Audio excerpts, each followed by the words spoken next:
Allegedly, it's just the word allegedly. It's what I heard allegedly. It's on the street allegedly. I sing to the beat allegedly.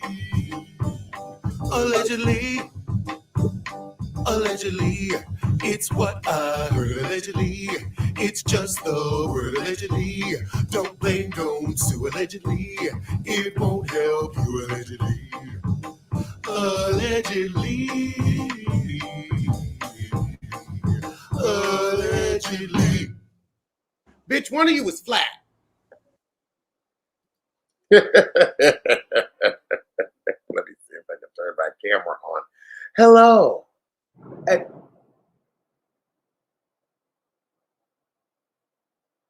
did y'all hear that? Did y'all hear that? I didn't have the mic all the way on. Did y'all hear that? Dang. Starting the show with a bang. Hold on. I'm going to put the link in here.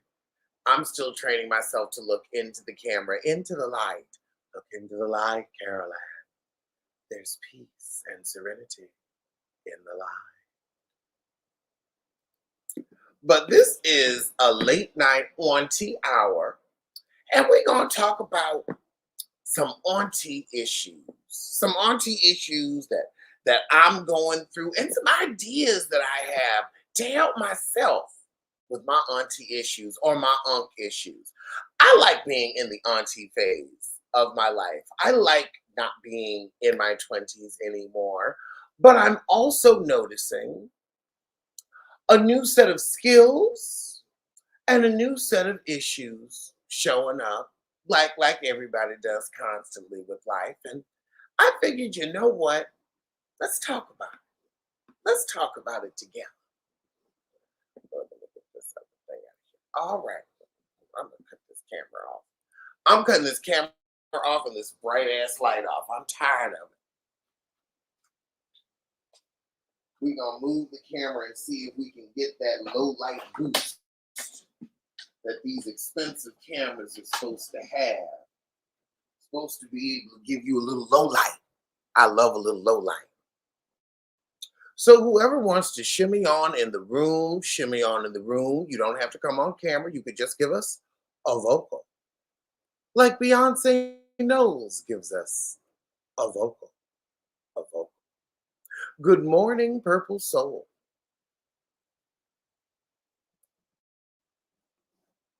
So I hope everybody had a fabulous Friday, and I hope you have a good Saturday on your schedule.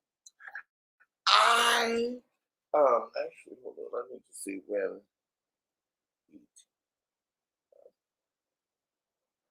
I need to see what me and my friends are doing tomorrow. However, I went out tonight, and I am not enjoying the nightlife scene as I used to. And I think we've all experienced that. You know, it gets less fun as you get older. However, I am a night owl who is like, okay, so if this scene is no longer functional, then let's either figure out something or create something that is. Because I know there are other people like me out there that are 41, 42, 57, that are like, it's Friday night, I'm single and I don't want to stay in the house. I want to go out and connect with other people, but maybe I don't want to do it in an alcohol-based environment. Maybe that's gotten old. Like, I wish that we had, like, you know, night sports, or I would say night hikes, but that seems like a recipe for disaster and a call to the EMS, and ain't nobody trying to spend ambulance money these days. Am I right or am I right? I think I'm correct on that one. However, there needs to be more activities that don't end at midnight or are exorbitantly expensive. And that's another thing. I want to enjoy things in the evening or even in the day that are Auntie friendly, where as in, Okay, it may be free, but I'm not going to be standing in the hot sun for 2 or 3 damn hours like when I went to see Janet Jackson. See, that Janet Jackson concert wasn't auntie friendly. No, it wasn't. No, it wasn't. That Jackie, that Jackie. Oh Lord, I'm out of focus. But at least you can see. But and you can see my nails. But that Janet concert, that wasn't auntie friendly. I need auntie friendly events, aka there is seating, there is seating, there is seating, there is seating, there is seating, and there is reasonably priced, keywords, reasonably priced food and drink. And I'm talking full bar. I need beer and alcohol. I don't know what mood I'm in. I don't want to go to, whenever I go to a bar and it's, oh, it's just beer and wine. Mm-mm, mm-mm. Dear, I'm a wine. I'm a wine loud. Beer and then it's always the beer and wine don't nobody want. It's never good beer or good wine. I'm not a beer person, but I can do a blue moon with a slice of orange. But it's always wine filled with sulfates and crappy dates. Hold on, let me drop the link in. If you would like to join me in this auntie conversation, please let's gripe about the club scene and then talk about how we can fix it. Because I'm telling you, honey, I can't do these bars anymore. I went out. There's a new bar that opened in my neighborhood. I'm not going to say its name because I've had some okay times there. I met one man there, but it's a new bar, so I'm like, okay, But I definitely do judge establishments off of how many good times and how many men have I met and the quality, caliber of those. Because some bars, you might be like, "Ooh, this is where the rich men go. This is where they hang out. I done found out. I done slipped up and licked and lucked up." And then sometimes you find a bar where it's like, "Ooh, no, I don't ever want to meet a man there again. Not never ever. Not never ever." So I definitely will judge my establishments on, okay, what am I getting out of spending my money?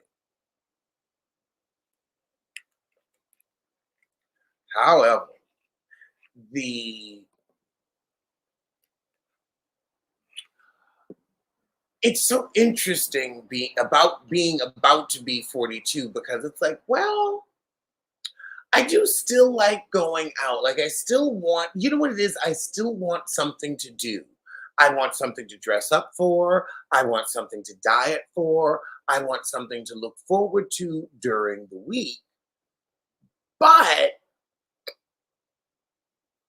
what is being offered to me is not giving my soul the nourishment that it needs. And I'm like, maybe I need to start well, we don't even have bowling alleys anymore that aren't $200 for, a couple people to play. Now you can't go get some cheese fries for $3. We need to bring back $3 fries. Make America affordable again. I'm watching all these 90s commercials about how when burgers were 95 cents. And it sounds like the 19 goddamn 50s. Why is a hamburger from McDonald's now $85? I mean, not $85, but they definitely want 8+ for a Whopper, where it's like, I can go to the grocery store, I can go to Trader Joe's, get myself a pound of hell. I could even get the pre-made patties for what you charge. I could get 4 pre-made patties and 8 buns and some chips and a 2-liter soda for what you're charging for a value meal. Mm-mm, The fuck? I ain't having it.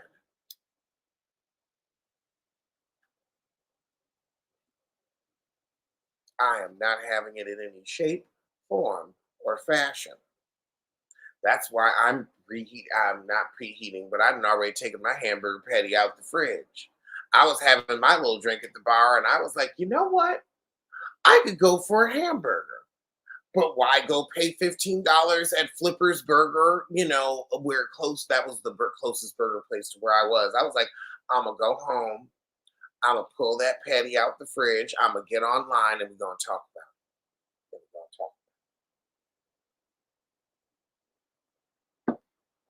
This isn't an open forum. So I mean, this is an open forum. So the link is up in the chat. Whoever wants to shimmy on in the room, and let me know how you deal with this sad lack of nightlife. Do y'all just stay home? Because I'm like, I'm not going to just stay home. That would be admitting defeat. And honestly, I don't even think it's defeat. I think it's more there is nothing for this single 40-year-old. Because now 40 is very different. And now at 40, a lot more of us are single by choice because it's like, well, I remember telling my mother I was single at 40, and I was like, I don't know how I feel about it. And she said, well, I'm proud. I am very proud that you were single at 40. It means you've never settled. It means you've never married a loser. It means you've never thrown your life away. She never said he was coming, though. She never said. And you know what? I respect the fuck out of her for not telling me that lie. My mother is a mother of honesty and harsh truths. And she never said he wasn't coming either. She never said he wasn't coming. She never said he wasn't coming, but she was just so focused on, I raised you right. She said, thank God I raised you right. You got some sense in you. I don't like it. The guy that I came close to marrying, she was like, yeah, I would have approved. That would have been fine. But I'm glad she's not happy that I'm single. She's happy that I'm not in a bad relationship. And that is a mother's love. Unlike that shit Mama Joyce be giving Candy. I don't know what the fuck that is. Lioness, do you want to shimmy on in the room? We are talking about auntie issues, the sadness of life, the nightlife, and we're going to get to some recipes. We're going to get to some recipes.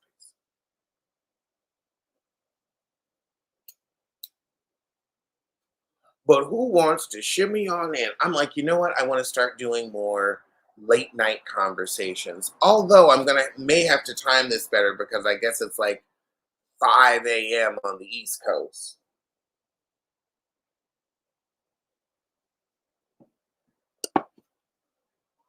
Rune said, I like to take day trips to nice places, points of interest, except I hear the traffic out there is horrendous.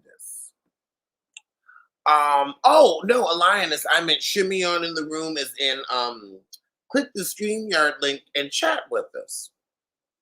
Yeah, that's what I mean by shimmy on in the room. Click the StreamYard link so you can chat with us and give us a vocal, honey. Give us a vocal. Give us a late night talk show, or actually give us an AM radio vibe. Delilah. That's what we're giving. Well, if I could play copywritten music like other DJs, I would give Delilah.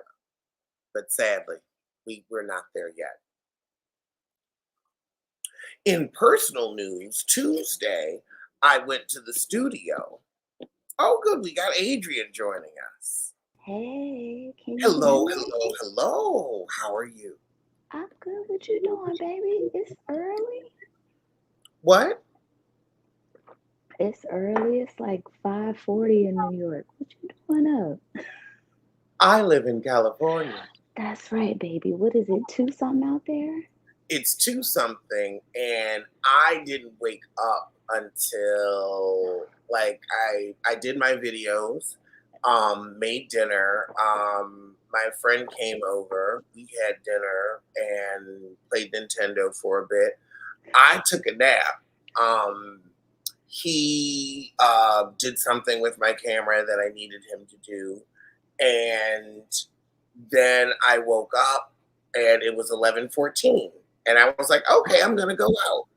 Girl, it took me a full hour to get ready to go out. And I don't have makeup to do. So makeup or hair. Or hair. And I'm really wondering, like, what the fuck is taking me so long? Like, I can't, like, I move like a sloth. The hell is that? Is there a tractor in front of my house? It sounds like there's a tractor in front of my house. Oh Lord, what is going on you're in San Francisco, right? Mm-hmm. Yeah. Child, I don't know. I was just talking to my girlfriends. We're trying to possibly do a grown and sexy trip to Napa Valley. I really want to do the black owned vineyards and restaurants and stuff. I want to do that trip. So that's going to be my next time coming out your way. If you do that, I know it's a girls' trip. But if y'all have a dinner and would like some free entertainment, that sounds like an event that I would love to prepare some stand-up for the heart for. From the heart for. From the heart. And here's the thing. We're all the same age. Okay, we're all 40, 41, like your age, right? We're all the same age. We all the same age. Everybody born in 83, 84, right? So but we were having the same conversation. And my husband and I were talking about the same thing because up here we like to go to Dizzy's Club at Lincoln Center. We like jazz supper clubs, so something that's given like a city winery where there's some type of live entertainment, like you're talking about with dinner. And I just feel like when you get older, you kind of want something like that, where even if you pay a flat fee, whatever that is, you pay it. There's dinner, there's entertainment. I'm done and done back to the house. And I even saw it, I can't remember the name. I was trying to find the name. Some millennial actually had a great idea. They created a nightclub that's essentially just like an extended day party. The club opens at like 4 p.m. and closes at like 11. It was made for us. Okay, so yes. I want something that's made for us, made for now, like where we can go and commingle with our peers. Our peers. Adrian, you're going to have to give us the details on that. Please let us know. Where's the city? Got to find it. It's here somewhere in New York. It's here in New York where I am. I have to find it. I can't remember the name. As soon as I saw it, I was like, oh, a millennial did that. Absolutely, girl. That's we need that. Why do I live in Kalamazoo, Michigan, which people don't even think is real? It's really the middle of hell. I'm in the middle of the earth, and I'm willing to go to New York or San Francisco or anywhere because TT tired and bored. I don't have kids or a husband, so I guess the energy and the friends who have those responsibilities. But baby, I'm bored as F. Amethyst, you and I are in the same boat where it's like when you end up at our age and you don't like, you didn't look up with the family and children, and you know it's not. I wanted it, and it's not what everybody wants. But it's like, I don't want children. I wanted them for a while. Like at 33, back in the day. I was like, oh, exactly. I want it back in the day, and now I can really say back in the day. We coming up on my 10-year anniversary and not one kid. Child, I just went to my 5-year-old niece's cheerleading thing, and we spent the whole day there, and it was great because I was TT and I could leave at any time I wanted. But like, I don't want to do that every week. I'm not driving to Detroit to go see my niece every week. And that's another thing too, because my husband and I, we do have children. We have 2 boys, 7 and 4. And that stops us from being able to do anything. If we can't find some childcare, we can't go anywhere. Because what's the name? What's the name is about to close?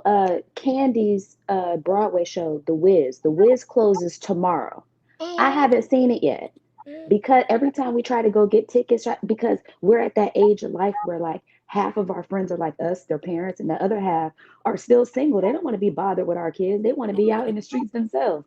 So if we can't find anybody, then we just can't go to stuff. So it would be like stuff Can like I that. just say, as the friend, though, we appreciate our friends who are married or have kids and understand that we are not married and don't have kids. It's not that I don't love your family. Love them to pieces. That's my guy, baby. What you talking about?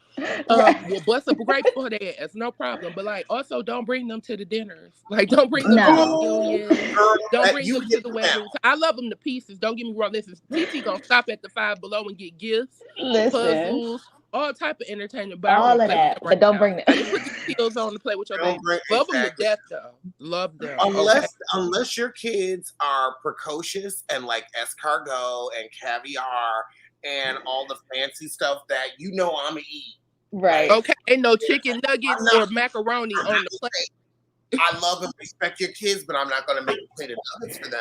You know what? I've been indecisive about having kids. Good morning, everyone. Good morning. I'm like in my Morning. late 30s, and don't judge me, but I waffle like every week. I change my mind. Safe space. This is a space where we can express ourselves. I am 90% sure, but I could see if I met the right younger man where I knew like, okay, there's a level of energy that you have that I don't, where you really want to play and do this shit with them, that I'm like, I'm the sit down parent. I just don't have the millions outside of my imagination to pay for the child. And all I the can't. activities. Patient. Let me tell you. Let me tell you how much it is. Hold on. Let me tell you how much it is. Okay. Now, I live in New York. All right. Everybody don't live here, so keep that in mind. Okay. I used to, so I know. You know, Alex. I So do my currently. oldest, we have him in private school in Manhattan. That was a choice my husband and I made. Okay. Now, the school tuition is $71,000 a year. Now we don't pay that, but that's what it is. Mm-hmm. Okay. But they have financial aid and stuff like that, whatever. My youngest son has autism. So we just found out he was accepted into a school for autism. We were very excited for kindergarten. It's $137,000 a year. I'm a community health worker. My salary I have at the bottom of the barrel with So everything. so my boys are my oldest, he'll be 8. He's going to the 3rd grade, and my youngest is about to turn 5 and go to kindergarten. So for an 8 and a 5-year-old, $200,000 a year. Now again, my youngest has autism. That's why his is so expensive, because that's a special school. But still, right?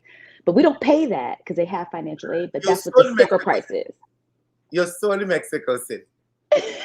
I'm done. I'm fucking done. I'm fucking done. That's this country, and that's. I swear to God, like I've been like, I didn't mean to cut you off. I'm sorry. Mm-hmm. But I think that's what a lot of millennials are so frustrated with, because we have real issues like that, where we were talking about $200,000 to pay for children to go to school. Side note, and I'm so sorry, y'all. Alex, I love that nail color. Totally distracted, not a problem. But Alex, that's cute. I don't know. It's like Robin's egg blue or something. Tiffany blue. Isn't it? It looks like the little egg. I love that. Or the Tiffany blue from afar. Tiffany blue. Like, it's real cute. I'm so sorry, AJ. I didn't mean to get totally distracted, but y'all, at least the nail polish I might be able to accomplish. The $200,000 for some kids, I didn't really know. That's no for me. But child, listen, blessings all around. I'm trying to get myself a nail polish sponsorship, because I know that's something that everybody can afford, because I try to keep my prices friendly, because I know, like, I have some rich audience, but I have some rich audience members. One of y'all sent me my Nintendo Switch. I will never forget it. Ooh, I registered for that shit as a lark. I registered as a joke. And somebody gave it to you for real. I sent you. You deserve it. I sent you the pet thing. I don't know if you got it though. I did, and I'm using it.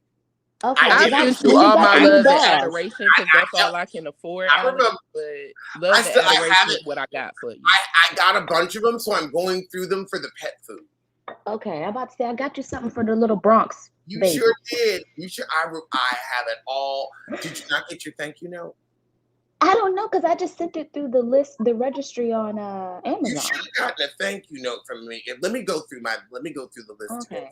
Because I sent, like, every time I would get something, I would send a thank you note. But maybe you didn't, like, too. It's Amazon. It probably ended up in your damn spam. I just wanted to make sure you got it. I did, and Okay. I may never win an Emmy, but I won all the things in my apartment. Oh. And so whenever I air fry, whenever I use my ice maker, and then I get to tell all of my friends about it, I'm like, they got me this, they got me this, they got, and they're like, wow, and I'm like, yeah, it's like I won my life. Oh. I may not have won an Emmy, but I won my life. But then don't leave us and go to Mexico City then. Make sure you stay here. Ma'am. Very respectfully, incredibly respectfully. What do you think I'm going to do in Mexico City? Live your wildest dreams? Well, yes. But I'm also going to do what I've always done, which is sell property. And I'm going to be selling property to Black women who want to leave America and go somewhere where healthcare is much more affordable. I really need to be an I was about to say, did you go down the rabbit hole? You educated me. Thank you, Alex. See, I'm looking at the whole Central American corridor where Black women and black men will also feel much safer in a non-white focused world, where they also, like in places like Panama, have amazing healthcare, in Costa Rica have strong infrastructure, or in Mexico have legal marijuana, legal gay marriage, and a woman president. Mm-hmm. Now, here's the thing. So I'm a broker here, and one of my I knew colleagues, we talked before. I remember you vividly. Yeah. So here's the thing. It's so funny because you mentioned that. I actually had one of my colleagues sent me a listing in Tulum, 2-bedroom, 2-bath condo for like $300. It's now, where we can. And have you gone down the rabbit hole on YouTube with all of like the Black expatriates specifically in Mexico? Sweetie, I'm gonna. I don't fool with the passport bros, but I really think it's time for No, they're not talking about Black women. I might not need to be here. My father moved to Portugal in 2020. And that is why I left New York, because he was like, the disease is hunting Black people there. I can't protect you. You're never going back. Like, he told me that in the Hamptons. You're never going back to your apartment. And I never went back to that apartment. I never packed shit. I left with the 2 suitcases I had. Wow. He is the one man on earth. He's the one human on earth I will obey without question. There's only one. And he is the one. Because he has proven to me time and time and time again, I only have your best interest at heart. And I mean that with every atom, with every electron, with every neutron, with every proton of my body, with every ounce of my soul. So I did that for him. But him moving over there taught me how to do it. It taught me all of the things that are going to go into it, especially during a pandemic, like living through that with family. And two, he's a very astute man where he's like, okay, here's who you need to call for this, that, and the other. And you're not going to be able to call the same people in Portugal, but I now know how to do it in Mexico or anywhere. Are most expats bilingual? I don't know if that's a stupid question. My father didn't speak a lick of Portuguese. Do you know what they have? Translate for me. Let's get it. That's why I would definitely, there are definitely areas that a lot of Black people are comfortable with and gay people are comfortable with in both Mexico and Costa Rica, and then Panama's more for the heterosexuals. So I got you all covered in the Central American Peninsula. I really want to get back into just mortgage closing. I did that for like a couple of years, and then Michigan is crazy. So now I'm a community health worker, but I'd love to do like real estate and meet people as they're coming into Mexico, finish the paperwork, go over the closing. honestly be in their business and see what that house looking like. That, That no. honestly would be such a Now, dream. Adrian, I want to know if you've had the same experience that I've had with international purchase. You don't really have, other countries don't deal with mortgages like America deals with mortgages. America is a Right. country that runs on debt. Like Right. when my father bought his house over there, he had sold his house and bought, like, the man was retiring. He'd sold his house in Boston. So he should have been a bit cash flush. Should have been a bit cash flush. He was able to purchase a home and bought the home in Portugal with what he had from the sale of the home in Boston that he had put a whole bunch of money. So it wasn't like, this was just, he's just some magically rich person. This was wealth earned over many years. They don't, like, have you done a lot of international transactions? Do they do mortgages like that? Like in No. Mexico? Because I haven't seen No. it. It's like you might get 20%, you might get a construction loan. And because of the pandemic, my father couldn't even get the construction loan. They were just like cash. Now, they were J.G. Wentworth, and they wanted cash now. So how does that work right. as far as like the construction loans though? Will it work opposite then? I apologize. Go ahead, Adrian. So no, Alex, you're right. So I work at a company called Douglas Elliman, but our international arm, so I only mostly do a luxury, but our international arm is a company called Knight Frank, because Douglas Elliman only is in America, but we have an international partner that does all of those transactions for us. And yeah, other countries don't. You got to understand, like, some of the things we have in America are specific industries here, like the mortgage industry. Like, you just are not going to have a robust debt. How do I want to say, like that? Like you said, that whole industry is based on debt. Other countries don't look at debt the way we do. You also might find yourself being discriminated against because you're an American. People need to understand, a lot of times internationally, the concept about Americans, that we do have a lot of money. So sometimes they're going to demand cash because they think, okay, you're an American, you have it. They're not going to give you the same type of discounts. And a lot of times, I'm telling you what you also need too. You need a local person on the ground. That's not something you can go into, or I would advise anybody to go into cold, not knowing anyone, because you're going to get the runaround. They're going to, not I want to say scam you, but they certainly are going to tax you for being an American. People need to understand that. So you got to have that local expertise to help you get through it.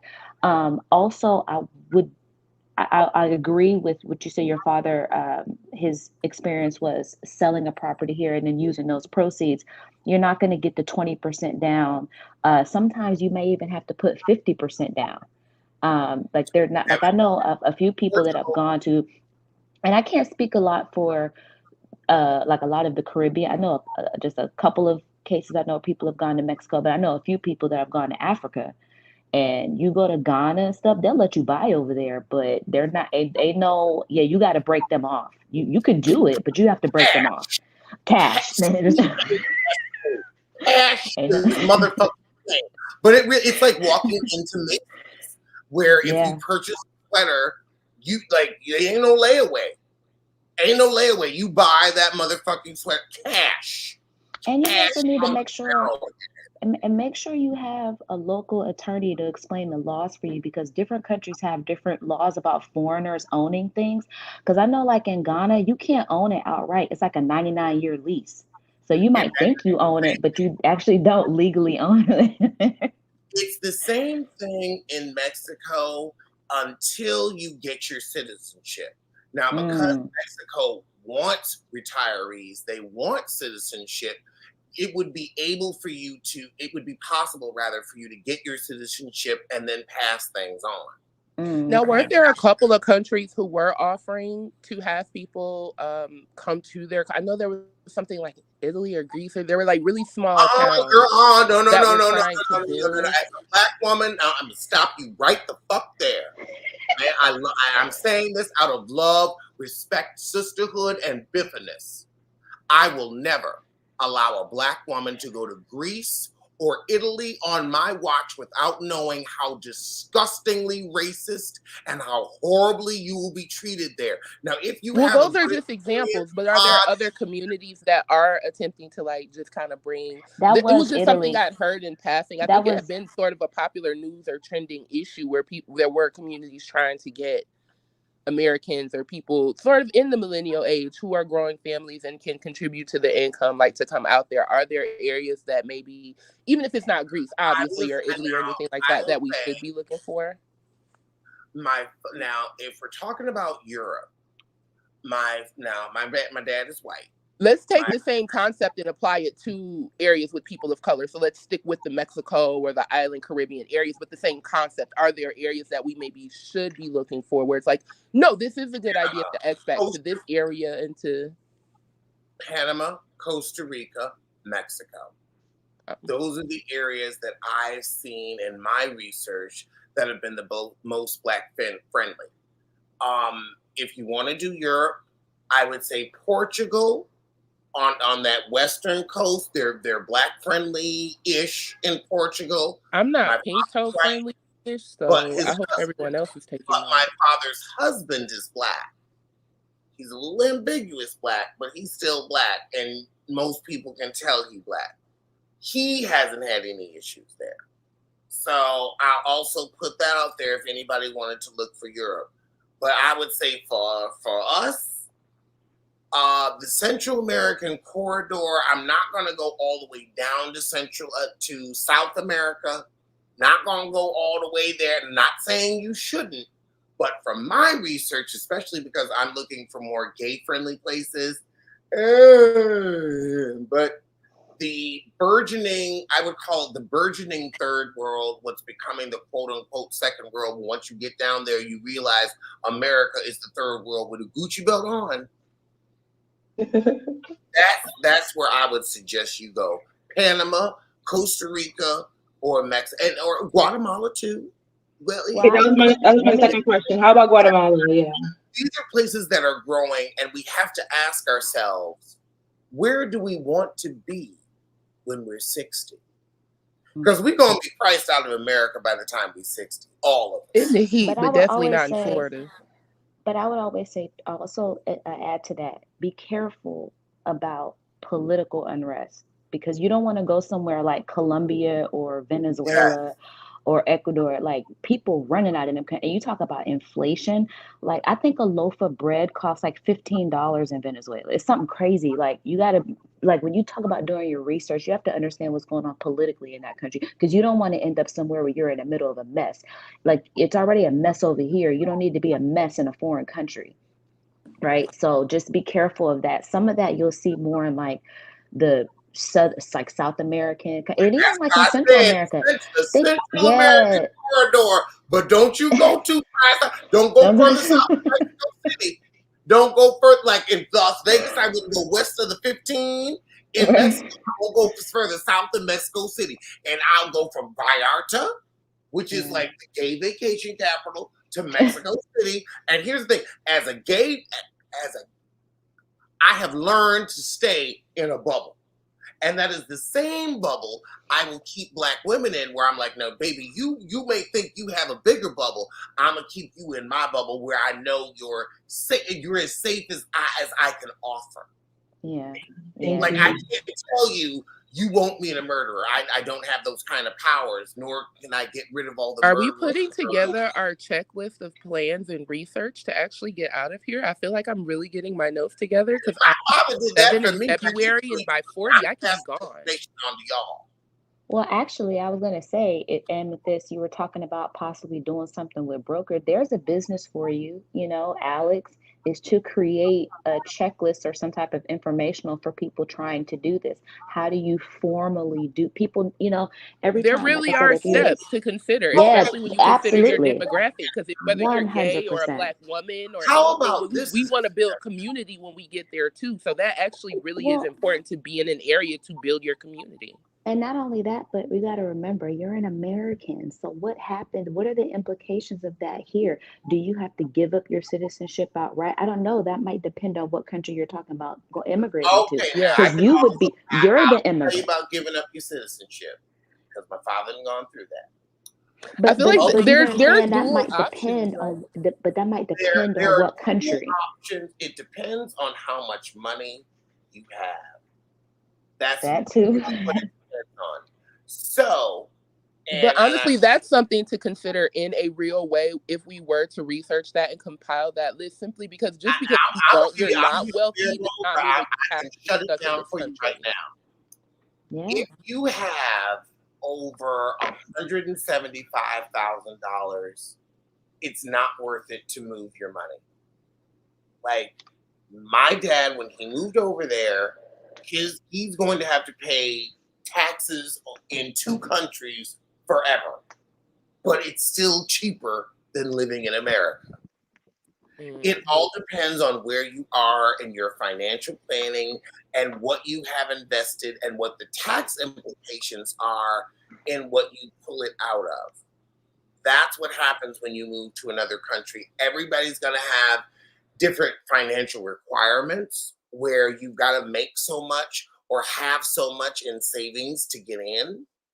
And they're also going to have tax requirements where it's going to be, okay, do I really want to give? And 2, you can't just renounce American citizenship and stop paying taxes. That shit takes a good 5-year process. Mm-hmm. So I would say Amethyst and Amethyst, you give me young enough, like myself, to not have the financial ties where you would be able to give up your financial citizenship and it would be worth your while in tax purposes. That also doesn't mean you can't do business in America. You'll just be doing it as a foreign citizen. And there's still tax holes on that. Now, I would say Adrian, because she has a brokerage business here, that may be a higher financial tie where it could be more of an issue where she could end up like my father paying taxes in 2 countries. Also, let me bring this up too. The only reason my father could pull this stunt, it was because it was pre-pandemic and Portugal was begging retirees to repopulate their country and infuse their economy. So his tax rate as a European citizen, because he got, the golden ticket, is much lower than the shit that we would have if we walked in today. Got it. And I will also say too, because you gotta look at like other inroads around there. So like for the United States, I know obviously immigration is a big thing we're talking about here. But I know for a fact that there's always been ways around that if you have money, obviously. One of them is called the EB-5 visa. And so that was something that a lot of foreign millionaires would use to get into the United States, kind of like a backdoor way around immigration. And basically, what it is that if you were investing in something like that was going to benefit the country or benefit the city. So like you would see a lot of this around real estate development, affordable housing, mixed use, anything that was going to be some big development. If the developer says, hey, this is going to bring housing, this is going to bring jobs, this is going to bring a tax revenue, anything that's beneficial like that. If you're a foreign investor, that was an inroad around our immigration law. They would just invest in that project, get a special visa, and then we'll come over here. And I would, again, check the visa requirements. It depends on the country. There was a Black girl in, I don't know, Thailand or Bali or one of them countries over in Southeast Asia. She got in trouble for that, for overstaying the visa. So you got to make sure you understand the visa requirements and all of that before you pick up and go somewhere and start buying property. Yeah, because my father knew, like, he hired immigration attorneys and he was like, okay, I buy this property and, I'm basically redeveloping this area. And it was also, he didn't just have to buy it, he had to redevelop it.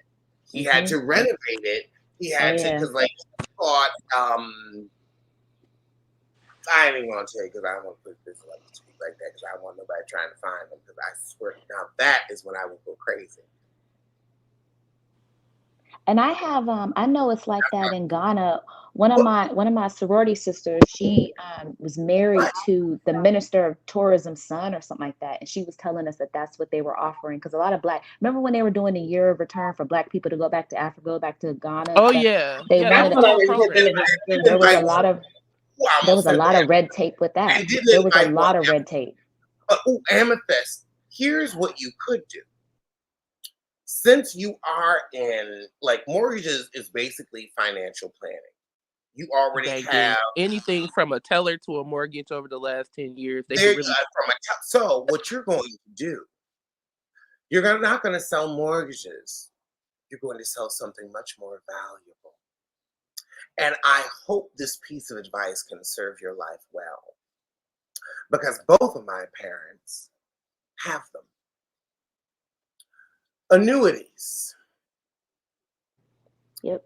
I think you should sell annuities to Black women that are moving out of this country, because that way they've absorbed all of that money that they could never transfer.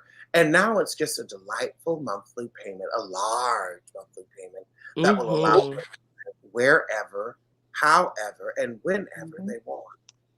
And rather than be a mortgage broker, you could be an annuities broker, offering more than a home, lifetime security. Did she need a license for that? I'm sorry, what? Did she need a license for that, like a Series 6 or 7 or something to sell? I had it's my an investment NMLS product? ID at the Now time that I don't that know, wasn't a but I'm license. That sure was just ID. honey, if she can get a mortgage broker license, she could get a Yeah. Series 6 or 7.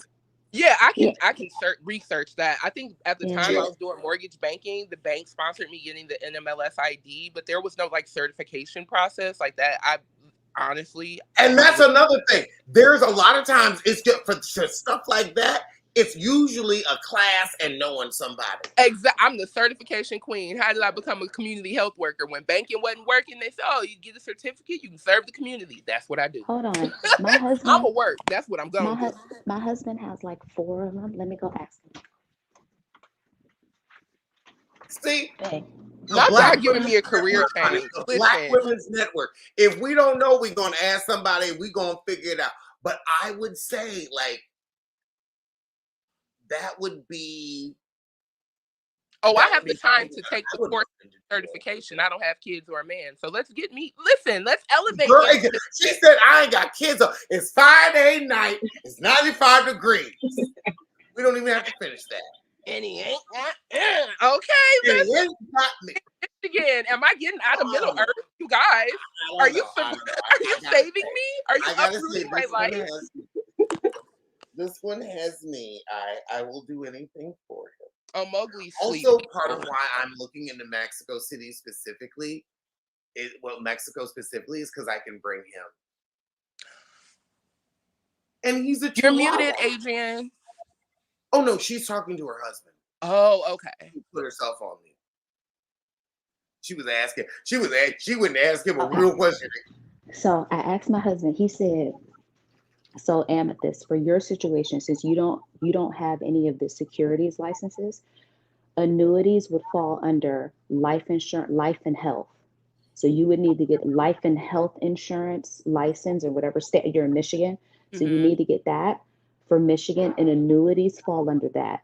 Or he said, if you had a series, so Series 6, Series 7, those are the ones that allow you to sell securities or like stocks and stuff. It will fall under that. But since you don't have that yet, you could just get he said you could just get life and health, and annuities are under that license. Oh, after all those years with the Primerica scammers, I could probably pull that real quick. Okay. And Adrian, I want to ask you, would she know? Now, this is something that I can say as a real estate agent. Would she know more people that would need an annuity, that would have the kind of money to be like, okay, I can do an annuity? Or would she know more people where she would need the Series 6 or 7? Ooh. That's a real question. I don't know if it's an either or. I think for Black generational wealth planning, we need both, because here's the thing. Now the license, it gives you how do I want to say it? That's what allows you to be legally how do I want to say it? like my broker's license. I'm legally allowed to sell real Real estate, estate right? license. It Right. allows you to It legally allows you to legally sell it, right? But here's the sell thing, security, to legally sell right? a annuity. But here's the thing. Under the Series 6 and 7, which you use for stocks and bonds and stuff, we still need that. We still How long does need that take? Let's ask the uncomfortable question. How to get the long license. Mhm. I think you follow like the study course. They have like study guides. It might be, I don't know, 6 to 8 weeks for the study. Because usually when you get on, like when my husband got on, he's the chief investment officer at a pension fund now. So he's had his for 12 He's an years. actuary? I don't know. That's Hold an on, let me ask you. actuary. That is an actuary. He runs the pension program. Well, no, just the investment portion of it, not the whole That's an thing. actuary. Ask him. Oh my God. Ask him. Or ask him how close to an actuary he is. Jesus Christ. Because actuaries, those are Babe, fucking like. are you an actuary or No, close to it? no, I'm not an actuary, but I work with actuaries. Your boss is one? Is what's the name of the actuary? No, Peter, I have what's the name? Richard. No, Richard. no, I have an actuary on my team. Oh, there's an actuary on the team. Okay, he's not the person, but he said there's one on his team. One of the person Hold on. We trying to get this together for Black women, talking about like life insurance, stocks, and Well, annuities. ask him, how important are actuaries? How important are actuaries? I mean, you typically, from a life insurance perspective, you're not talking to actuaries but actuaries are the ones who are actually doing the underwriting and approving. They do the underwriting of the policy. Well, the actuaries are the ones who determine when a life insurance company sells a life insurance contract. The actuaries are the ones who basically look at it to say, okay, this person is going to be a liability for 20 years. Like, they look at the cost benefit analysis. They look at it. They're looking at the risk of the organization, the life insurance company. They're probably not a person that I would have for a panel or anything like that because they're not necessarily looking at it like that. Maybe an underwriter, somebody who actually looks at the health of people in terms of how they rate you. That would be somebody that could potentially be interesting to have because they're the ones who are actually approving the contracts. It's the rating that matters the most because that's how much you pay in a premium. It's what they rate you, and that's based off your health and everything. Yeah, the actuaries care about the organization. They look at it like if they issued out $20 million worth of death benefit, how are they going to make sure that all those people die at the same time? Are they going to be able to pay for that? So they're okay. They're in. Okay, I got it. Okay. Also, your husband has a beautiful voice. I wish he was Doesn't more. he? It's giving very Girl, that radio. deep voice, It's just a I nice see why kind you of with like him. deep I tone. see why you A with very, him, girl. it's a It ain't very no deep, shade, rich ain't no tone. tea. Be proud, be happy. He was giving us a smart man with a deep voice, girl. We happy for you. We ain't a jealous bunch. We happy. My mom telling used to you, love this show I'm over because here I had a really deep cheesing. voice. I'm It just was over here always like, smiling for you, Adrian. and your husband is giving every bit of that. My mama would have loved your husband because I cannot think. Maybe the show was Spencer, but it was his old like deep voice black guy. Honey, I'm praying for mine. I'm praying for increase. My mama would have loved your Made husband. me get on my knees and pray for increase. Because I know what the Lord has done for you, the Lord will do for me. Hallelujah! Hallelujah this morning. Be happy. Honey, we are happy for you. This is a group of gay men and Black women that are genuinely happy. Yes, for other I'm people. literally sitting over here cheesing. Really happy for you. I'm sitting on the Michigan.gov website looking at how to become a licensed as a resident producer. Y'all didn't got me on the Michigan.gov website. I love y'all. I was supposed to get up and work out this morning, but it was raining. This So is get why my life I together. have the channel. I'm so glad I got keeps on looking at me. He's like, why do you keep running in here asking me stuff? He's like, what are you doing? I'm like, he mentoring the community with you. Support. Exactly. I said, we trying to get some stuff together for Black women. When you tell them tomorrow morning, you tell them we were spreading Black knowledge of Black wealth to other Black people. Yeah. And that we say many thank you. And a few well-deserved pink toes too. We ain't gonna leave them out. I want everybody to eat, and I want everybody's kids. Well, I think the main thing of what he was saying is that for us, in terms of um, what we really need, that annuity you're only going to get if you have like enough cash to have that lump sum, right, invested in something, and then you get the payout. But regardless, you need your life insurance anyway. So Black women, we have to make sure we have that. But we also need to be invested in the actual stock market. Like if that you can open up a brokerage account with anybody, Charles Schwab, Fidelity, anybody. A I lot of would our definitely employers give us say, that option, and we never really have those full-on conversations. And additionally, I think a lot of us miss out because I know I've had life insurances since I was born, No, different no, plans that hold my on. parents made. I'm I going to have stop. no idea how I'm to gonna, access. I'm going to I'm going to respectfully agree with you, but I'm sorry I talked over you, but I have to stop you because I have to say something that was said to me. We are undercapitalized for the most part. mm-hmm. We aren't like I want us to stop beating ourselves up over not being able to invest unless Mm-hmm. we've been pissing away $2,000 a month. Right. If you ain't been pissing away $2,000 a month, you probably didn't have enough money to invest. That's not a read. That's not shade. You are undercapitalized, and set yourself free. Everyone in the sound of my voice, set yourself free. You are undercapitalized. You didn't have enough money to save or invest. We as Black people need to stop beating ourselves up over that. But I will say, Alex, let me say this though. To aspire to learn though. I'm definitely at the But age where I could personally grow and learn in that space because I was blessed not to have the children or the ignorant husband who would embarrass me and waste my money. So I definitely want to grow and develop in that. Here's the thing. It's not as much as you think. If you look at right now, I think the maximum contribution for a Roth IRA annually, I think it's $7,000 a year, right? That's no money. That's just a little bit over $500 a month, or let's say $250, $275 per payday.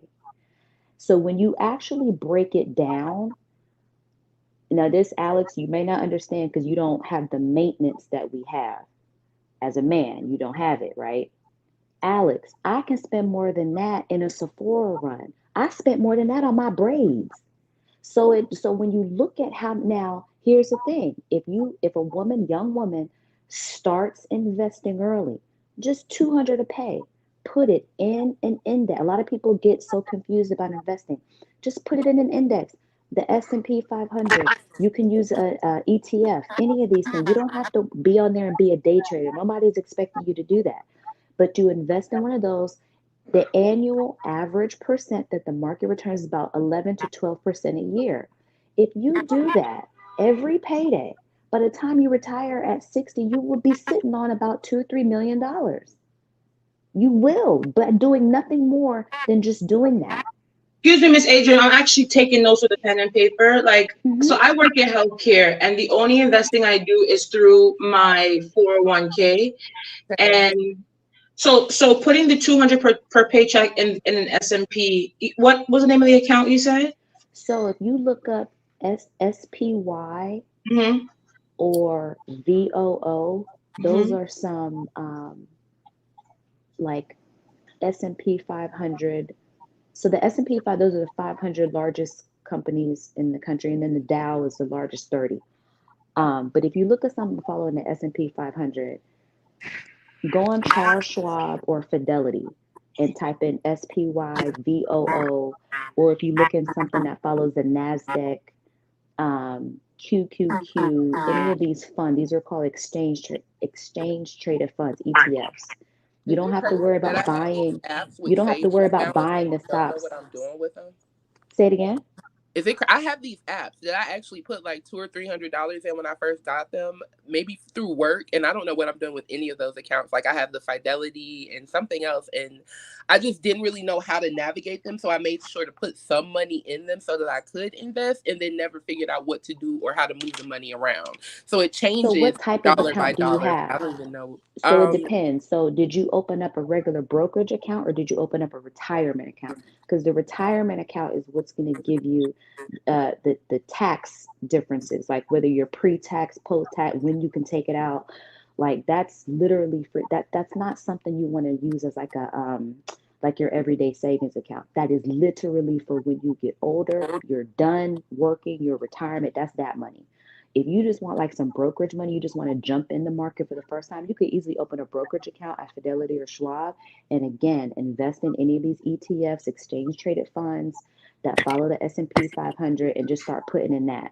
But the IRA, the individual retirement account, you have to look that up because that has different income caps. Like a Roth IRA has an income maximum. You can only make a certain amount of money. But a traditional IRA doesn't have an income cap, but it does have some tax implications. So you have to talk that's why licenses are important. You have to talk to somebody with a license that went and took the test and knows what they're talking about so they can help you with this kind of stuff. But with some of this stuff. And that's why when you heard me speak about real estate and the specific New York real estate laws, you came into the chat and said, you're correct. I'm a broker and this man knows what he's talking. And I appreciate that so much because that helped me get one of my clients. Because she said, I heard another broker come on and say you were correct about what you were talking about with New York real estate law. Absolutely. I had my real estate license. Mm-hmm. And some things like real estate is more local, so there may be some differences between states. But some of that other stuff, like the investment accounts, broker, that's not going to differ depending on where you are in the country. That's pretty much going to be the same. The only thing that's going to differ is like whatever tax rate you have in that state. But anything else, that's just general information. You guys, I really want to ask this question just because I'm looking at it. And you guys, I trust you, not to give you my information, but like obviously just to ask general questions. So I'm looking at the Fidelity site and I have something from my employer. Obviously, a pre-employer that I rolled over into a Fidelity account because I was no longer working there. And then I have like an individual go, which I think is an investment, and a professionally managed. I'm very much considering scheduling an appointment with someone from Fidelity now because I just had all these to set them up because I knew I was young and I knew I was fiscally ignorant and just didn't like my parents. How old are you now? Right. Do you know what I mean? So like trying to grow this stuff and like put the little savings away from your employer and letting the IRAs build up and then just rolling them over when you're not working there anymore. I've been just quietly doing that. And so I literally don't know what as far as assets are and what's accessible. Don't wait. Am I right to tell her don't look at it? Don't know what you have. Just keep rolling it over.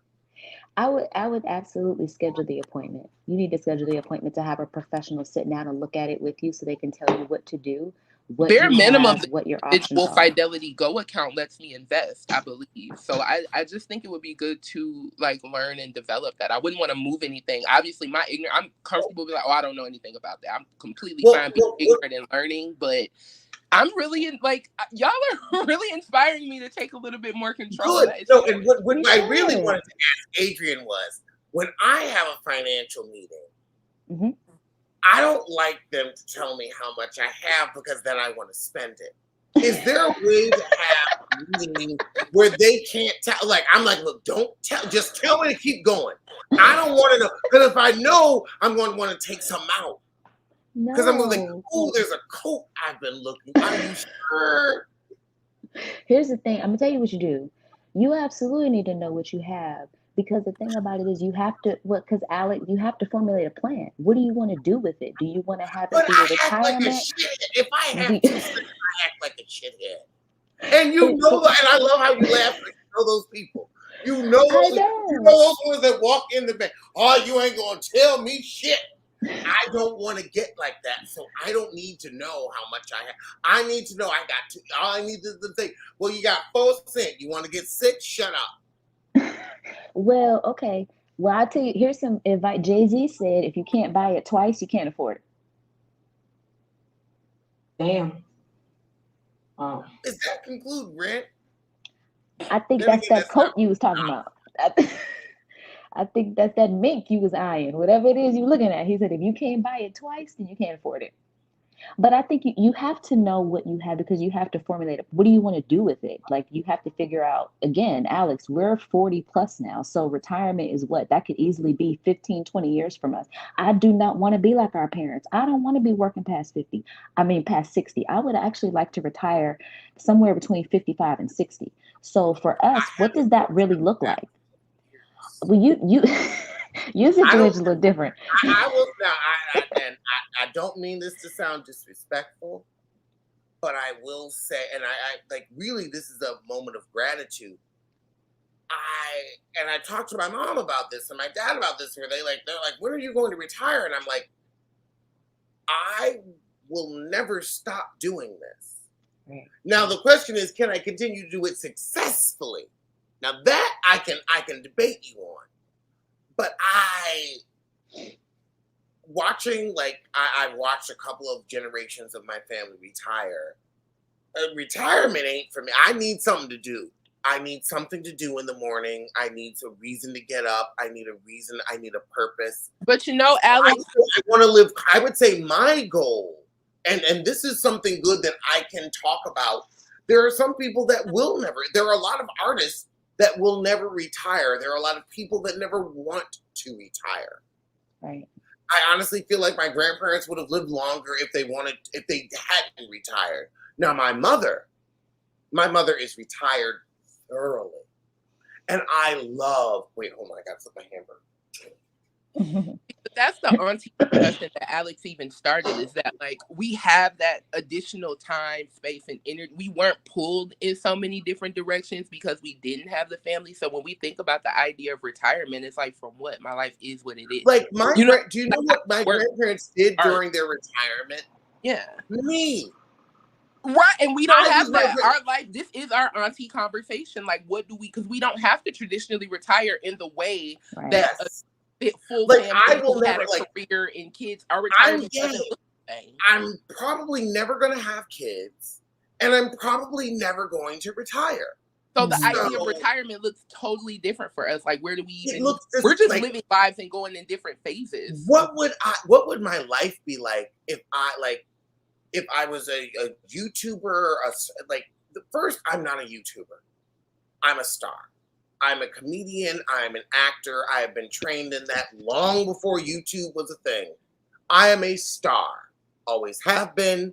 Always will be. You are the gem that called out Kyle for bringing around irritating as Teddy, and we appreciate you for it. Bravo. Got their moment. He was very rude about Teddy. I'm sorry, I'm going to be 84 years old pissing off rich white women, and I don't give a fuck about it. Here's the thing, I'm going to be my Uncle Earl. You don't know my Uncle Earl, but my Uncle Earl was the shit. He was married to Aunt Ruth for his entire life, worked for the post office, was a good husband. Him and his wife never had children. They traveled the world and took shit from no one. I am my Uncle Earl. I've now moved into the Uncle Earl point of my life. You met Uncle Kip before. That's who my comedy comes from. My mother and my Uncle Kip. And one day I will get, my mother is 73 now. And I don't like that. I don't like her being 70. She looks fabulous though. Her 73 is not my grandmother's 73. Now, I love my grandmother more than I love my mother. I'll say it to her face. My grandmother was my mother. No, it's okay. That happens in Black families. Do you know what my mother did? She paid for everybody. She was too busy being Candy Burris to actually be a mother. That's why Candy don't like her mother, and that's why I have issues with mine. It's okay. Her and I have spoken about it. We're fine. We're fine. But my grandmother was my mother.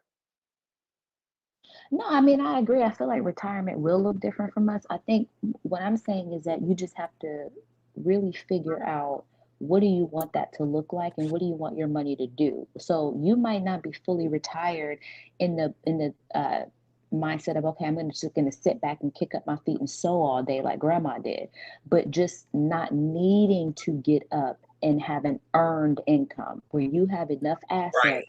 that are generating cash flow for you. You're getting monthly payments, you're getting quarterly dividend payments. You can Oh my God. sustain your lifestyle from those assets, and you don't have to get up and have what's called an earned income. An earned income, that's the check on the 1st and the 15th. That's an earned income. What I'm Like, talking about is cash flow generating assets. well, I just want to eat I've edibles, been crochet, and talk shit about reality TV at that point. That's You gotta my have some cash flowing to do that. let me tell you about the man that produced the allegedly show theme song. Let me speak his praises for a minute. Let me shine a light on Nicholas Kramer, my producer. He's also produced for, and I didn't know this when I hired him. I hired him off of talent. I hired him off of a show that I had been to where I was like, oh wow, like you're really good. Like I just ran into him and we were like, oh, we like each other. We went, we had a couple drinks. He told me he had a band. I was like, sure, I'd love to come and see them perform. That's what you do when you're in San Francisco. And that's what you do when you're a supportive friend. As an artist, I support my other friends who are artists, like how I didn't go live when Chris was doing his show with Dr. Heavenly. I'm supportive like that. I saw his show and I was like, you know what? You can probably do the music that I want you to do. You haven't done it in front of me, but I bet if I asked you to stretch yourself, you would. And that pink toe stretched himself. And while he was stretching himself, he told me about the other things he had done in his career. He has written more music for the MTV, the white MTV shows. He's never done anything for Love and Hip Hop. Because I was like, wait, you've never? He's like, no, they never asked me for that. But Teen Mom, you know the show Teen Mom? That's my fucking producer. The guy that wrote the music for Teen Mom. Made a shit ton of money off of it. He writes music for TV shows. Look at God. Here I am just out wandering around San Francisco, hoping to meet somebody that will help amplify my talent. And I meet a man that writes shows for TV shows. And you wonder why you like the allegedly show theme song so much. I found someone who knew what to do, exactly what I wanted. He's still getting residuals off of that? So He told me how much he gives his ex-wife. I've never been so turned on in all my life. My one of my former hairstylists, he actually moved to London, but when he was here, wonderful black dude named Eugene Smith, he was a celebrity stylist. His boyfriend at the time, he was dating this white guy who was also a stylist, but the boyfriend did all of the lace wigs for Broadway. So you know how everybody's running around with lace wig. That used to be a film and television thing that was specifically for Broadway, and they had the real thick lace so that they can attach the microphone to it so that the actors could project and it would go through the theater. He did and retired off of this, just doing wigs. One of his accounts that he had was Phantom of the Opera. So once he did such a great job with the New York company, then they hired him to do the London company. Then they also hired him to do the traveling company. And that was just one of his accounts. So all this man does off of that talent for wig making, and this is when they had the, like the thick whatever for the Broadway wigs. And I'm talking about good wig, not like the Tyler Perry ones, the good ones. He was getting $20,000 to $30,000 monthly residual checks off of wig because he was the sole like wig maker for all of these shows. And once he made them, he didn't have to keep doing them. He would kind of go back and maybe like rehab them or repair them as needed. But the point is, he had built up his whole kind of portfolio of clients. His clients were the actual shows themselves, the production companies. And he was making tens of thousands of dollars a month in residual checks. So that's what I mean. You talk about retiring. Does he have to do anything? No, because he's made enough money where he has stuff that's cash flowing for however long every single month he can maintain his lifestyle without having to work. So that's Oh that's no, why you need these types of things. he got them kids, so that's why he in the studio with me. Oh, now kids will run you. He told me Kids how will run much you. he told me how much he gave his ex-wife, because now he's an out proud bisexual.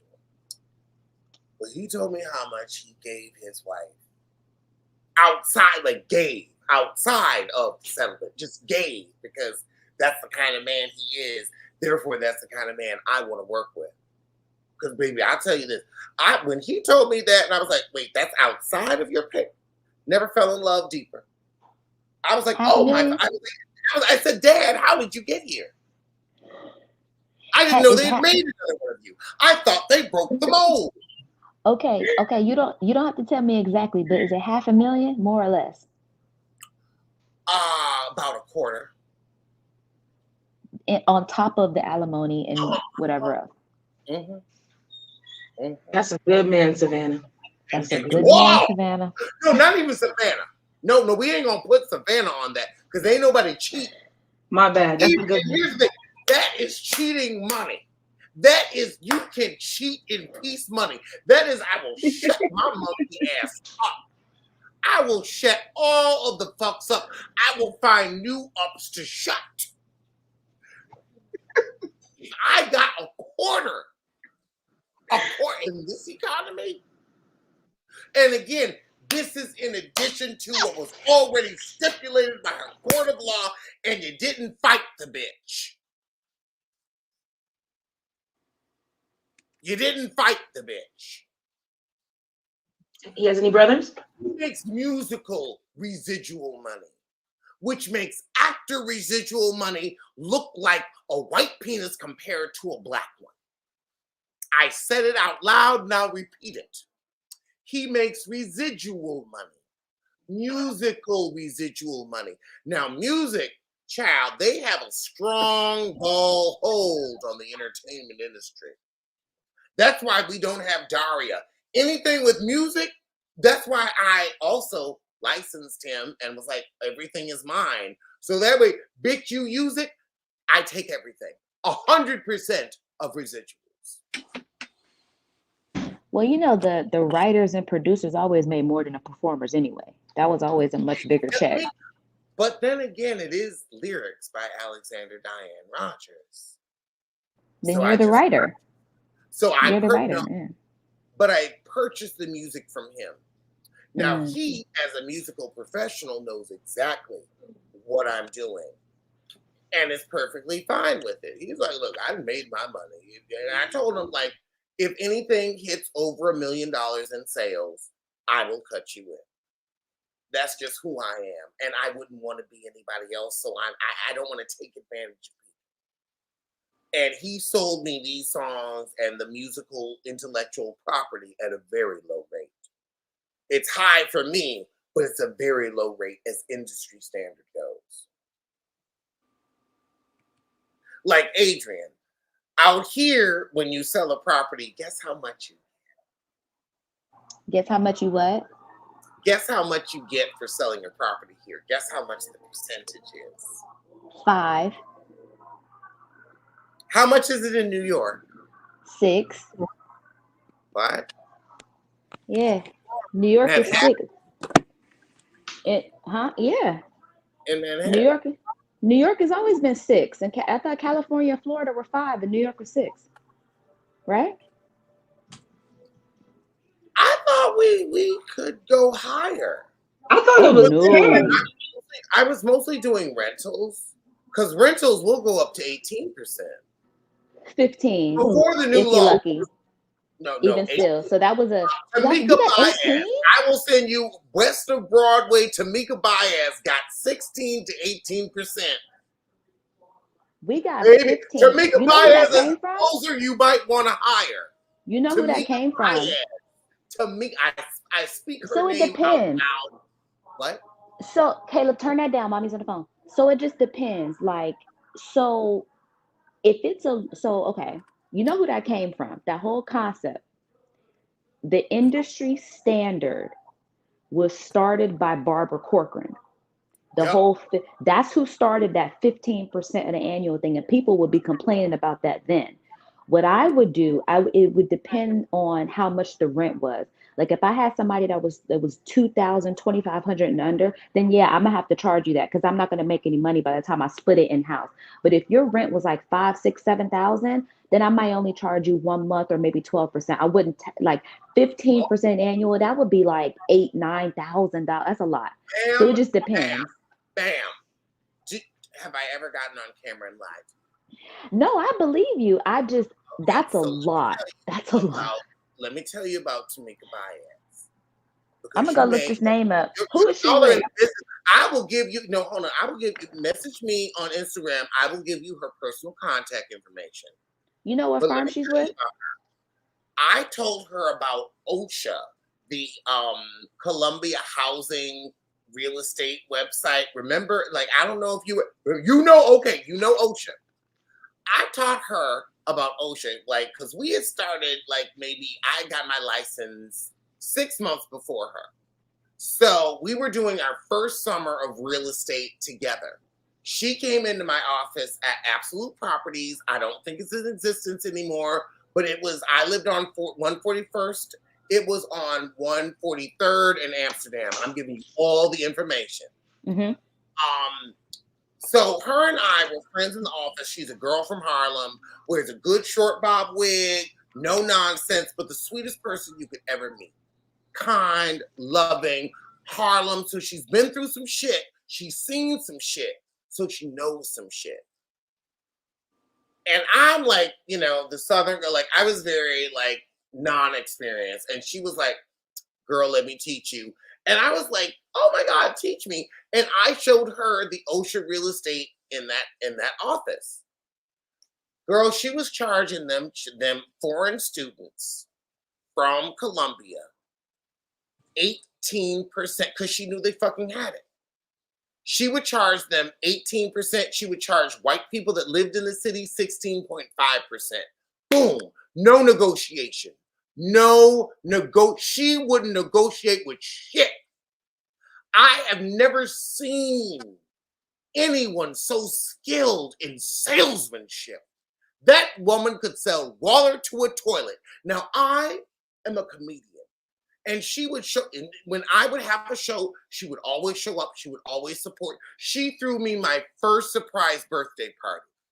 She is a loving and kind woman, but the bitch can sell, and she is getting her 18%. So that's why I assume everybody was getting that. Because here's the thing, if she was doing sales, she would get 18%. Yes, and here's the, you can shake your head, yes, the fuck she would. Yes, Well, you talk about rental, yeah. Rentals and sales are different. What? Rentals and sales are different. You talking about rentals? Not with Tamika. I will say this. You guys, my phone is dying, but I have my Michigan.gov research, so I love you, and I'm going to turn on my TV so I can keep watching, but thank you guys. Bye, Amethyst. Take care. Good luck with everything, Amethyst. Share some knowledge. But Adrian, I respect you. And I know, and here's the thing, I know you would tell her, do not do that, do not ask for that. And she would come back to you with a signed contract for 18% of the sales price. I tell you, I promise. If not 18, it would be more than 6. She would never for sale, for rentals. For I can believe that. But for honey, sale, that is insane. Honey, all I can say, I put my hand to God. I will put my hand to God on Who is the client? It's true. I heard 10% for sales. It's true. He's telling the truth. I'm not lying. I don't lie. I don't lie.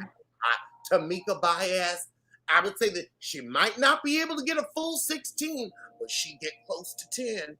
She get you over 6. She hit 6.5, 7.5. She would tell you that, I'm sorry, I'm worth 7.5. Now, if you would like to restart this transaction with someone that's worth 6%, good luck in getting a house you want.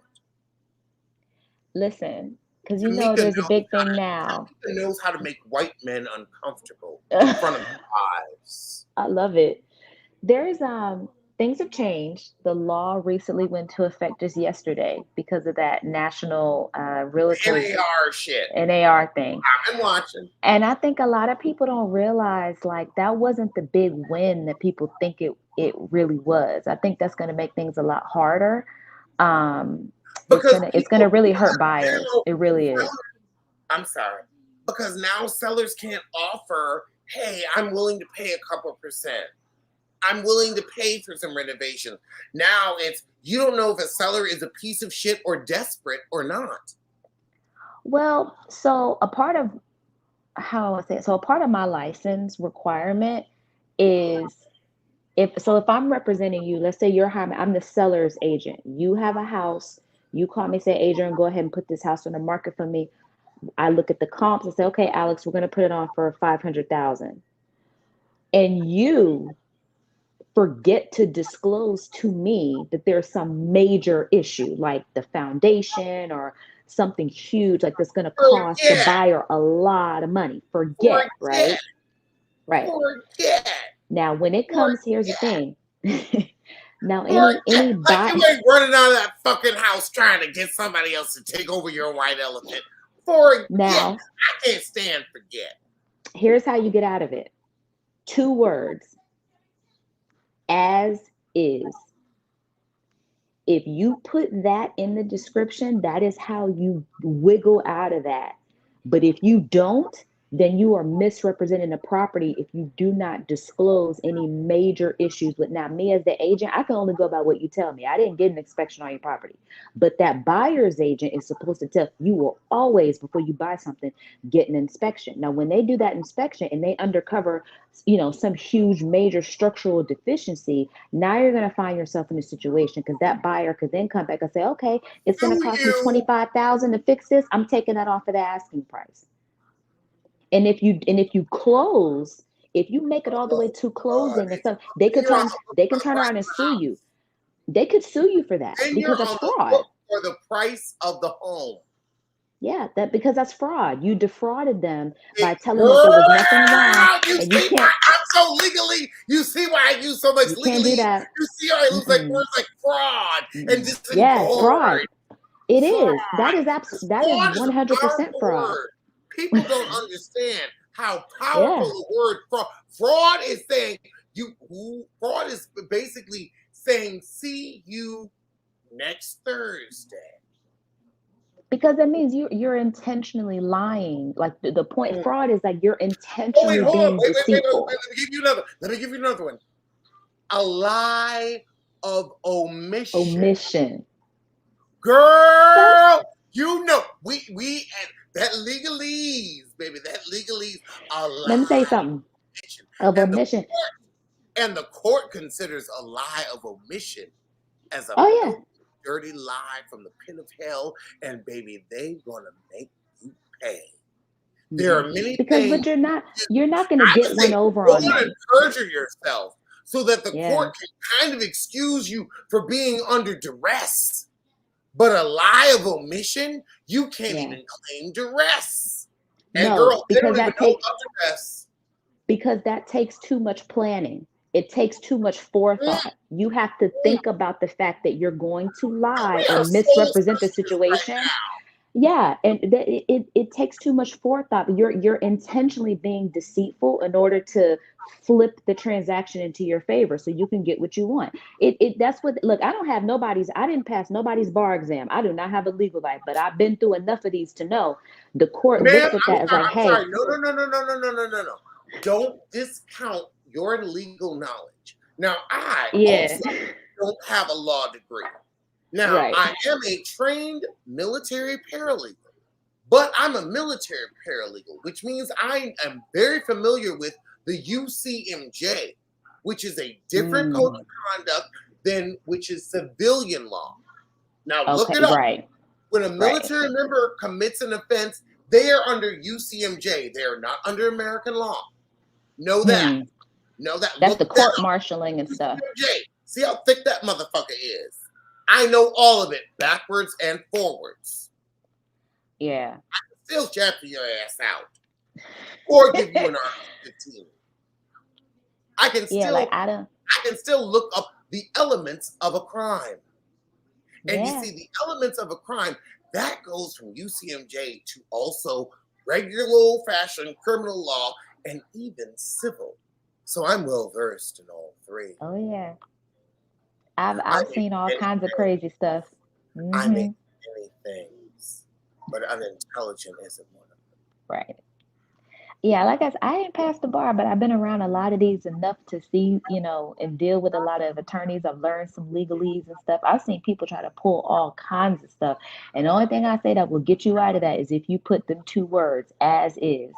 Because anything other than that, if you misrepresent, or forget to tell them something, that buyer can absolutely Oh, turn around and sue you.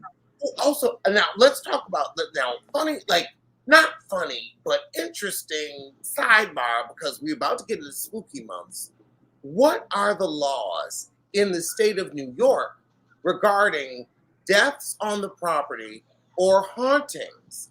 Because there are states, believe it or not, there are states in this country where you must disclose murders on the property, and if there are some states where you must disclose if there is a haunting on the property. And we know, like, and I was shocked shitless, but there Yeah. are actually states where that must legally be disclosed.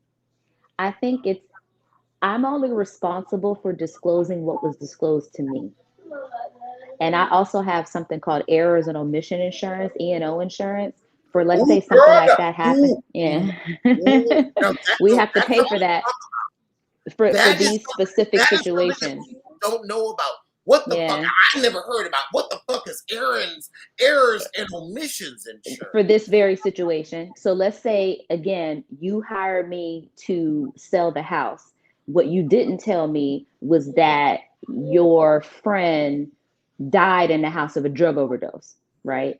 I have to disclose Now, that why you only got if I what actually happened and why I moved? That wasn't fair. How'd you know that? How'd you know that that's why I moved from my old apartment? what I'm joking. Nobody Oh my died. gosh. Nobody I'm died like, now. But I got you. I had to lighten it up a little bit. I had to but lighten it here's up. the I'm thing. sorry, man. I'm sorry. You've been so. I'm sorry. Let me apologize. I was trying to lighten it up. I'm sorry. I'm genuine. Like, But my insurance, that's what it's for. So let's say you failed to disclose that and or then I didn't. sell Or it. let's say I didn't know. Let's say I If bought you the didn't know, house. yeah. Like, let's say I like this condo that I'm in. Like, it's not a condo, it's an apartment. But if it was available for sale and I had the money, if it was like $290, I'd have bought it. Let's say somebody died in it before I bought it, and I didn't know that's why it was so cheap. And Right. now you're selling it, and it's something that I didn't know I didn't disclose because I didn't know. If you didn't know, that's different. You can't be held accountable for something you didn't know But the about. death still occurred within 5 years of sale, which means you would be responsible for disclosing it in the state of California. I don't know if there's I don't know if there's a time thing. I think in New York, Like I think in New York, it's about whether or not you're aware of it. Because if you're not, you can't be held accountable for something you didn't know about. Because in here's the California, thing. in California, it's a 5 or a 10 year. I forget which, but in California, real estate agents must disclose if there was a death on the premises, and I think it's because of like famous people living out here. Like when I rented my first apartment, my real estate agent said, "Wow, this is the first like." Because it was so like they never even took any financial documents on me. Like I hired her as a white woman to come in and boss them around. And she, like, I remember it vividly. She was like, "Oh, he's Alexander Rogers. Google him." And she snapped her fingers as she said it. And they did. And they were like, "Oh, okay." And then they showed me apartments and gave me keys. They ran my credit, but they never had any they never had any pay stubs or anything. That's why I hired a white woman, because I was like, I know exactly what San Francisco is, and I know how to play your game. I know Yeah. how to play your game. But I do know from like looking into getting my real estate license here and doing a bit of studying, there is a time limit on if there was a death on the property, you have to disclose it to the owner, to the new people that are buying it. You can't sell a murder house in California. Like it has to be within 5 years. Like maybe after 5 years or maybe 10, they don't have to disclose it. And I think it may be California culture because like serial killers kind of swing back around. Do have to let them know. Yeah, the New York one, I don't remember having any type of time limit on it. I think it was more so about whether or not the current seller is aware of it. If you're aware of it and you don't say anything, that's different. But if you don't even know, like, because who's going to be looking up whether or not a murder, happened on your property 2020? Nobody's going to look that up. And, but it just, I think it's more of, again, falling under the omission thing. You intentionally not saying nothing. That could actually be something too, where in California, people drive around and there are a lot more murder tours here, where it could be you are selling a house that's a looky-loo house. Like, you have to disclose if it's a celebrity home here as well. Like, you can't sell Lucille Ball's home and not let people know, oh yeah, this is Lucille Ball's home. It might be on the tour of celebrity homes. You can't. There was a big thing I just saw. Somebody was trying to sell one of Marilyn Monroe's first houses, something like that. Some couple out there, and they was going back and forth with the city. But I'm like, look, if you don't want it, if you don't want that to be, I don't know if it was the house she died in or it was just a house she used to live in. But you have to put those things on some type of landmark registry, because other than that, that buyer can come in. I think the people are gonna like demolish it or something.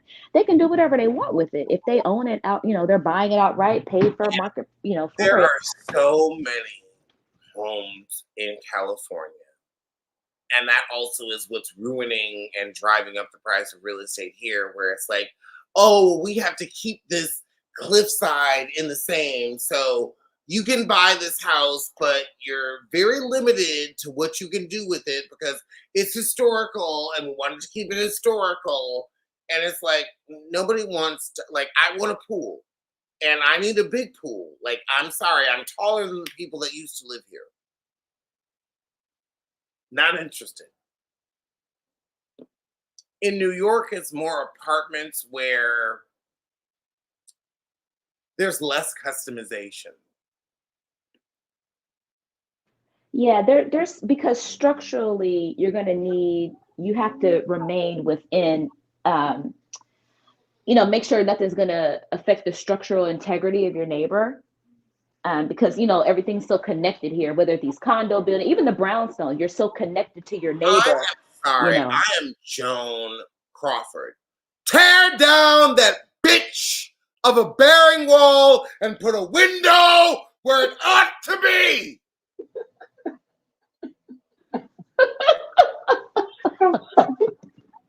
You think I'm gonna play with you? You drove Al Steele to his grave. I know how to win the hard way. I've dealt with monsters like you for years in Hollywood. Don't fuck with me, fellas. Oh my gosh, you did it perfect. Lord. Not the whole monologue. Both ways. So, there was a big deal up here a few years ago with them people in Brooklyn who were intentionally, they found, you talk about a RICO, somebody need to be hit with the RICO.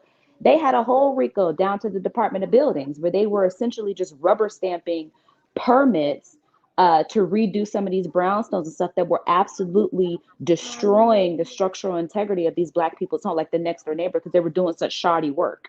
And the only reason they found out about it was because one of the Black homeowners, whatever work they were doing messed his house up so bad. He's like, there's no way this was permitted. So he went and got his attorney and they found out that it wasn't, opened up a whole can of worms. They had a whole racket down to the Department of Buildings where they were doing that just so that people could get their hands on this Black owned real estate. And so it just, the stuff that they're able to do in terms of getting, like when my father left America, and again, my father, like, no one on earth loves me more than him. No one on earth has protected me more than him. The whole reason you have Alexander Diane Rogers is because of him. There's just no other any short way or long way about it. And when he left, I was like, you know what? Maybe I need to leave too. And I see these things happen, and I'm like, do I want this to be me?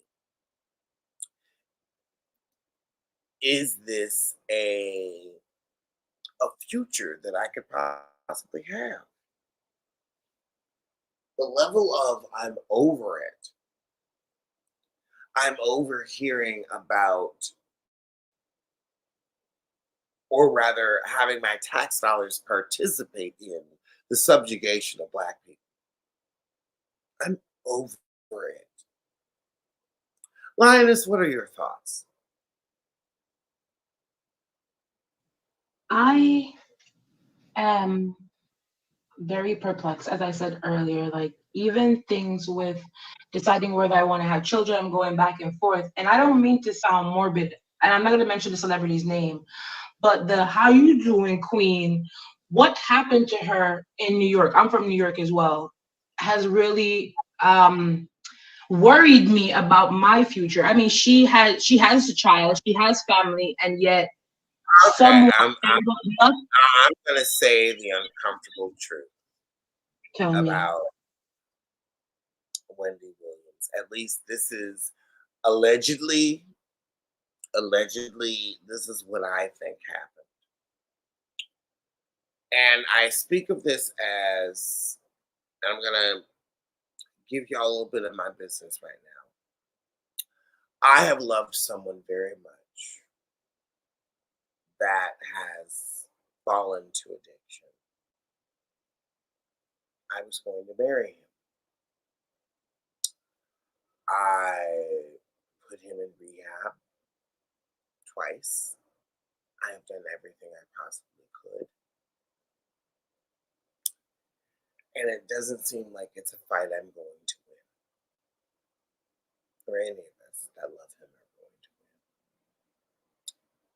So I understand what it is to love someone that has addiction issues, recovers from them, but you have to remember what you put the physical body through.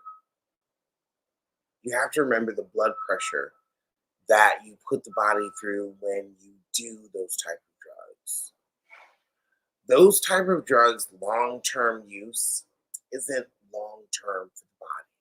That usually means by the time you get them clean, they die. Or they are no longer mentally available to you. And as someone who has personally been through that, I understand what happened to Wendy Williams. She has admitted that she had a coke problem for a long time. And I'm not going to say it finally caught up to her, but you can't put your body through 120 years of use in 50 years. Something's going to catch up. And that's what happened to Wendy. Something caught up. And I'm sorry. I don't wish that on her. But that's what it is.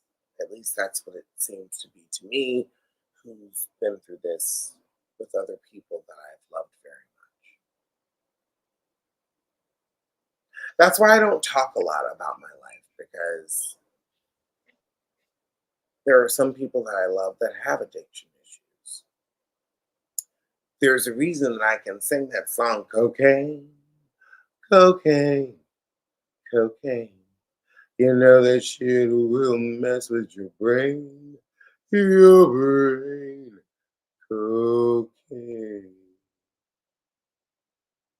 There's a reason that those notes are so dulcet and sing through. Because I've been through. People I've loved have been on cocaine and other drugs. And some of them are here, some of them aren't. And some of them are in that horrible in between, and I have to deal with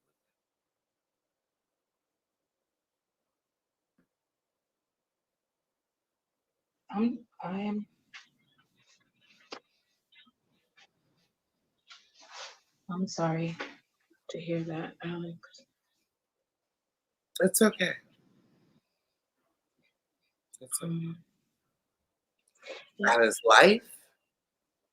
Life sometimes means we have to deal with people who have pain that we can't heal, but we still try.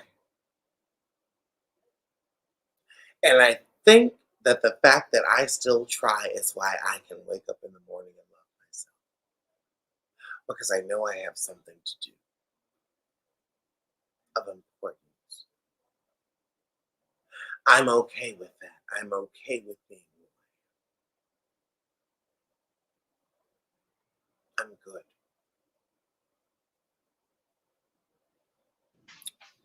I'm good with helping people that you don't think deserve need help. I pride myself. That's the love that sends me to sleep. That I get to know I tried where others didn't. Just like me. I tried. And sometimes have succeeded where others didn't. And I think the thing about addiction too, you got to realize when someone is in the throes of that, that uh, chemical substance, whatever they're on, is masking something. That's usually why they're using it as like a self-medicating thing. I think the thing that really bothered me so much about her situation was the whoever the court appointed person was that was overseeing all her stuff. There was a movie on Netflix about this called I Care for You, or I Really Care, or something like that. But it was about something very similar where you have these conservatorships, and whoever this person is that's taking over all these assets or supposed to be managing the assets just completely ruins everything. And that's what was happening in this situation. I know for a fact that they left at least $1.5 million on the table with the unit that they sold, that she had in the financial district. I know that building, and I know what those units were going for because I put people in that building, and they mismanaged that. That whole thing with her son, I didn't understand why he was getting evicted. Again, if you're worth over $60 million, what is going on here? Where you don't have these I's dotted and T's crossed. She could have, I think her son was living in I will Miami. say something ugly and uncomfortable. Ooh, I'm going to say it. What? Get ready, get ready. Oh, Lord, get ready. Now, That's what I'm afraid of, Adrian. Because she could my have gotten her son something mother in Miami for like 800,000. 2 bedroom, 2 bath, right on the beach, or he could have been living his young, fabulous life. this is the difference between black people and white people. Let's get ready to get uncomfortable. Let's go. My father. I didn't know your daddy was white. I thought What? you were just light skinned like me. I'm sorry. My father is blacker than my mother. We got to start there. Oh. My daddy is black. My daddy took me to my first Kanye concert. Do you think my mother would have taken me from what you know of me? Who do you think would? You really think she would? So he's a black man inside of a white man's body.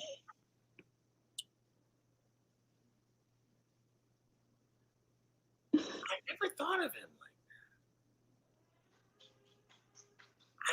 that. Nobody has ever said that to me. No, I've watched that. No, I've watched that man eat a bagel. He white. I love him. I love that man dearly. I love that. No one on earth has loved me more than him, and no one on earth ever will. That's beautiful. I What were you saying was the difference? My father trusted me with money my mother didn't. White family, like having a rich white father and a rich white mother. And thank God I had both.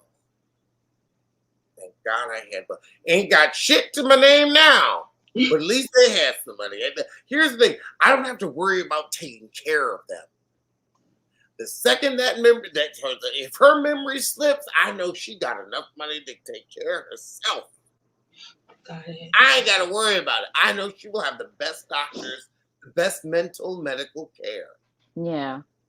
That I ain't got to pay for. Mm-hmm. Same thing with my father. But my father, he will buy me an apartment. He will buy me a house. He will spend money on me. He will give money to me.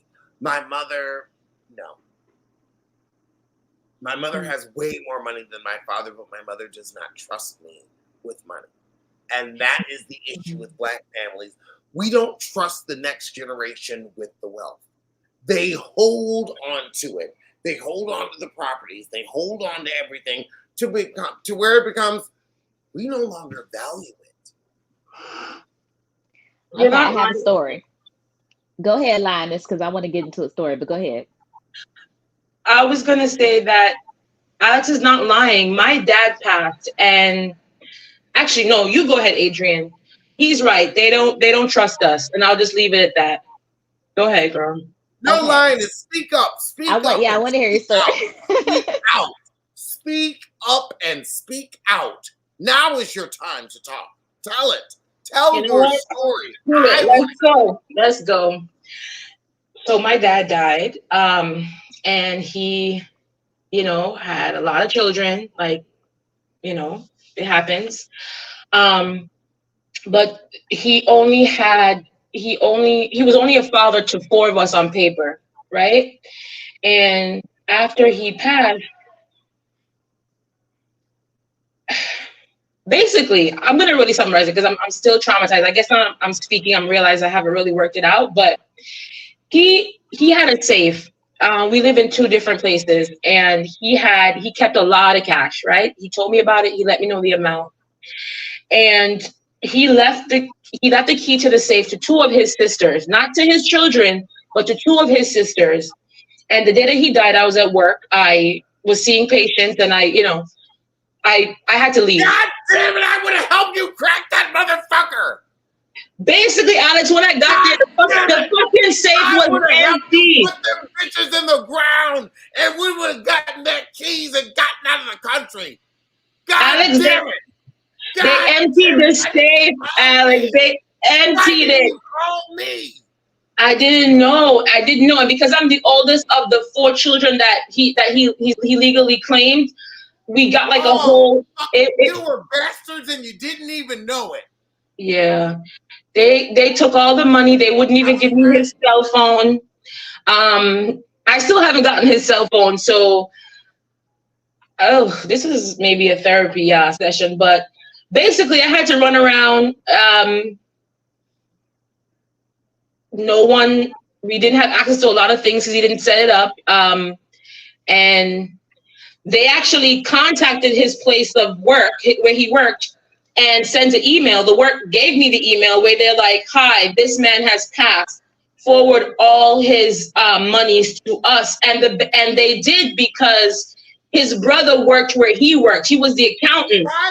Girl. Okay. And so they forwarded. They forwarded all. Call me before your parents die. Yes. Baby. Now here is where I have to shout out my mother. Do you know why I know about life insurance and all I know about life insurance, Adrian? Why do I know all that? Mama. Because when I was 22, I found out I was rich. Not wealthy, but rich. My mother called me. Well, I was driving my brand new Honda Civic, by the way, which had a slight mirror tint. You could tell me shit in that car. And I'm going, no, I was going to admit something, but I'm not going to admit that. I was 22 and I was driving. And I had just gotten out of my apartment complex. And I was going to my friend's apartment complex, and my mother calls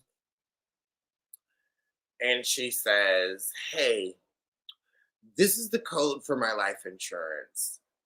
Like gave me a letter code.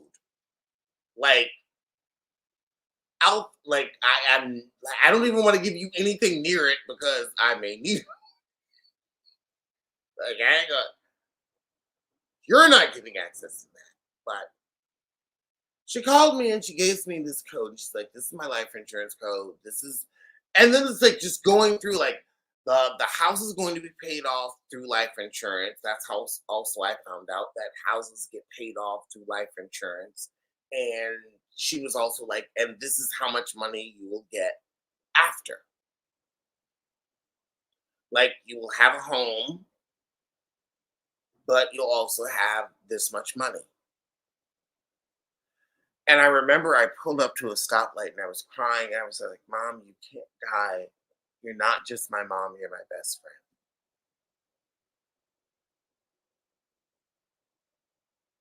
I said that out loud. And I don't know if I was angry. I know I was angry. Because how dare that woman think she could leave me? You literally created me. You don't get to walk off. No one gets to walk off from Alexander Diane Rogers. How dare you? Oh, you think you can die? You think you can die on me? But I will bring your ass back. I don't know who you think you gave birth to, but bitch, you better recognize.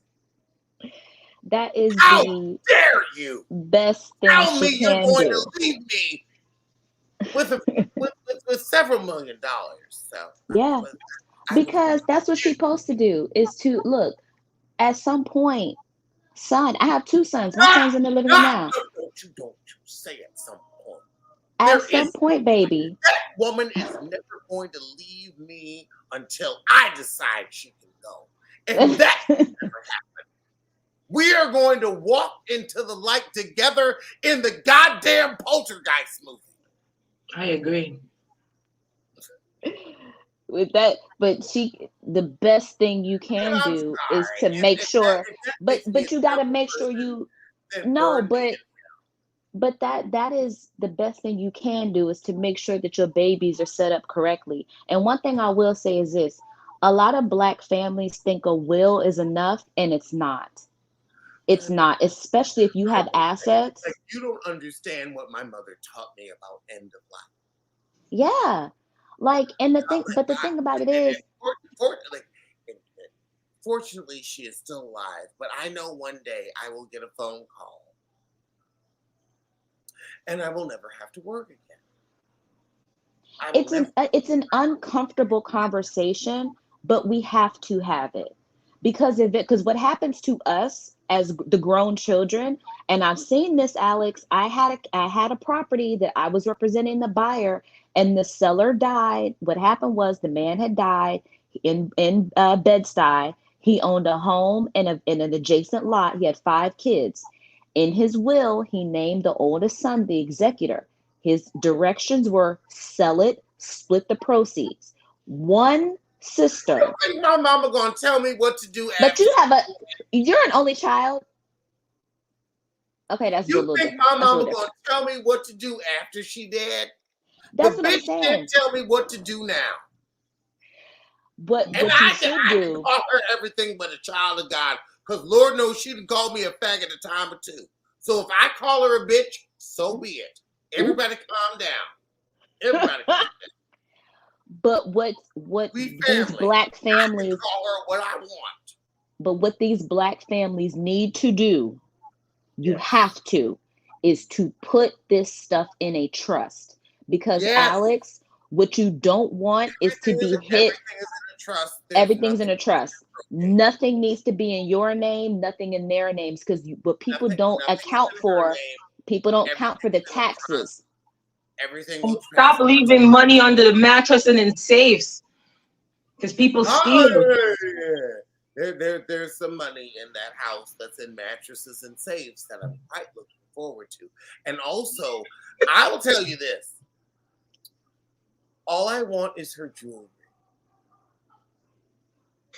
They stole that too from my dad. Adrian, I think you know what that means. Because her annuity dies with her. However, her jewelry will remain. And if you, depending on the pieces she has, I just want to wear it. Now, her house will be mine. Her annuity will die with her. I'm sure there's other money. And then I'll still inherit from my father. And my father also has frightening money. I'm not sitting around waiting for them to die, but I'm also like, I want my check. Alex, do you have aunts and uncles that will try to step in? Adrian smiled when I said I want my check. I'm telling you, listen, okay, because Lioness, you're quite okay. So I had that happen in my family. That's why I say I am not an attorney, but I've seen this happen enough. You have got to put these things in a trust. That is the only thing that the court respects. If you put it in a will, that other family member can still go hire their own attorney and fight that. That's what happened to my client. Oh, there are no. They can fight. There are no. You're an only child, so that's different. Yeah, but for me, it was family members in my family that are not afraid of me enough. Okay. Like there is no one in my family that is not afraid of me enough to not. I would say Alex, but Alex, you know, I know. Alex, you know. I know how to. And who's the military member of that family? But I'm saying know what they. I already know the latitude longitude, and that's all I'm going to say on live. I know the latitude. Listen, death changes people, because people who knew that I was the executor of the account came in and literally fought me. They took even down to his landline. They took out of that house. That's what I'm saying. You know what did they say? That old saying, the two things that change people. What are the two things that will make people show their whole behind? Weddings and funerals. Yeah. Let somebody in that family mess around and die. Listen, they even fought me on what to bury him in. Okay. Like, I'm the only child of my mother. Your situation is a little different. If you're an only child, that's a little different. That's a little different. Yeah. Sole heir. Even if she was married in the state of North Carolina as a married woman, I, as the sole male child, am the sole heir. And I don't know any man walking, because I know a lot of her ex-husbands. I've known many of the men that my mother have married. None of them would ever try to deal with me. Now, they may try in a legal aspect, but they also know that's not something that they or their children would ever live to see.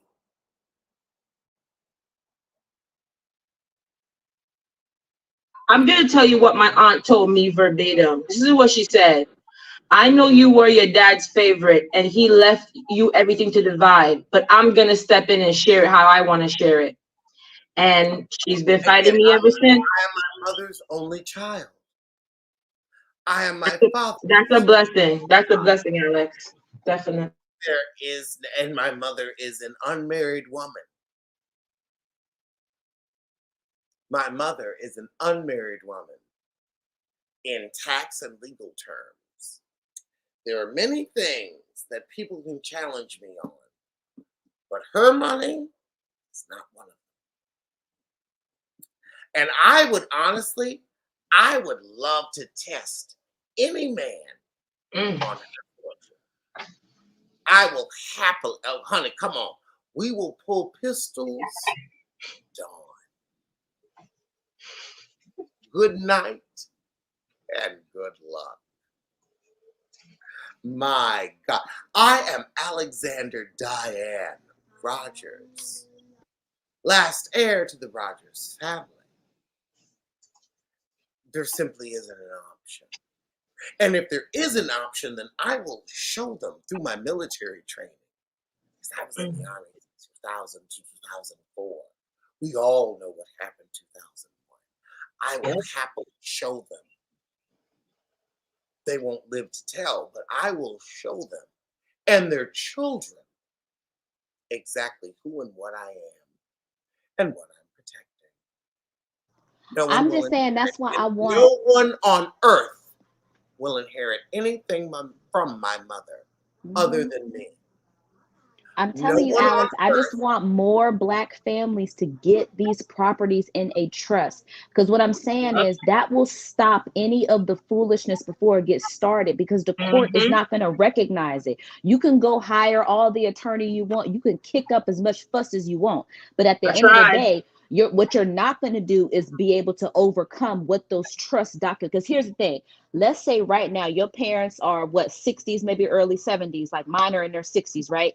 If they were able to establish, we're not going to claim that they're not in their right mind, that they're somehow, because that's what people do when they fight the will. They say, oh, my father wasn't in his right mind when he made that will. There's another will that says something else. You can't do that with trust documents. Because that's filed by a lawyer, it's filed with the court. It has the stipulations. It says the beneficiaries are this person. Or I'm telling you what you should do with me and my husband, because we have $1 million on each other.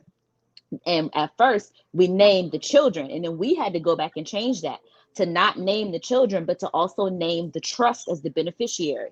You just have wait, because all of that kind of stuff with these aunties and uncles and cousins jumping out the woodwork, jumping bad when somebody die, you will be able to go around all of that. They wouldn't be able to do none of that kind of stuff if you had these things. Right now, there's a Black woman in around the corner from me. I live in Brooklyn. There's a lady around the corner from me, Queen Afua. A lot of Black celebrities and rappers go to her. Like Erykah Badu got the whole head wrap game from her. She lives around the corner. She got that one book called Divine Feminine or Feminine Healing. She does all that kind of stuff with like feminine reproductive everything Black woman. She got she has a $3.5 million brownstone in Crown Heights. This is another thing Black people need to do, is something called fractional ownership. If you have your stuff in a trust fund, it will save against that too. Do you know what happened with her grandson? He decided he was going to sell his portion to an investor, one of these people, Yeah, and that happens to a lot of and Black what brown happens is with that. Now, they will force to sell once one of the descendants, even if they have, it's called fractional ownership. Let's say I he may also only say, own thank God, 1/20th of the house. They can force the God sale I of the don't rest of the house. I will Right. say this also. Thank God I don't have siblings.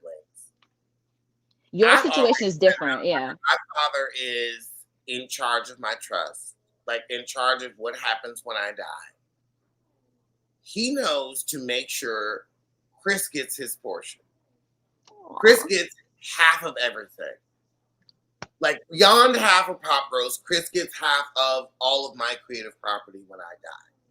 Who else am I going to leave it to? My parents are rich as fuck. They, because I know they don't want or need his money, I'm lucky enough to leave everything in charge of my father, where Chris will get everything when I die. And also I have another friend that I'm splitting it with. So Chris will get half, and another friend that she's a single mother, and her daughter will get the other half. I love that. God, And you're such a good friend. I ain't gonna say who you eat. That's who I am. So Chris gets half, and Chris gets all of Pop Roast, but half of what I've created. He gets half of my intellectual property, and she gets the other half, and her daughter gets the other half, so that she can go to college wherever she wants. Because I know if something bad happens to me, I will be way more richer when I'm dead than alive. And the income from those few years, I want to change those two families' lives. Chris's family's life and my other friend's family's life, who will remain nameless, but you probably kind of know. That's good that you have that set up, you know? I had to do that during the pandemic. Oh yeah. During the pandemic, I called Chris and I was like, I might not make it out of this, and that's going to negatively affect you. My father was the one that set up the life insurance. And my father is the one that has the passwords that, like, if anything ever happens to me, everybody's fine. Because him and my mother always set things up where they were like, look, if anything happens to me, you're going to be fine. We've already set everything up where there's more than enough money. You're going to be fine. Here are the accounts. You're going to be fine. You're going to. You see, Alex, like what Adrian is saying, you have a level of maturity and I guess fearlessness that a lot of Black people don't have. They don't want to think of, you know, passing away and Pandemic so they made me think of that because I was like, if I get the virus and I fuck up his show, like Pop Roast only exists between me and Chris. Like I can't hire somebody else, he can't hire somebody else. Like that's Pop Roast. Pop Roast is us. If I drop dead, I fucked up your income. If he drops dead, he's fucked up mine. Like, let's be real. You can't do a show with two people without two people. makes sense. All that with TGIF. Hello. I still can't believe they fumbled a quarter. Never mind. Ah! Wait a minute. Wait, Alex. Get through. What the fuck? 250? It was a Zoom. Alex. 250? 250? It was a Zoom. It was a Zoom. It was 1 hour to get on there and talk about a bunch of stuff we talk about with our friends anyway. And y'all didn't turn that into, I can't get along with this person. You don't have to see them. Oh, it's a Zoom. How do you fumble $250 a year for 1 hour a day? Ego. I don't get it. I don't get it either.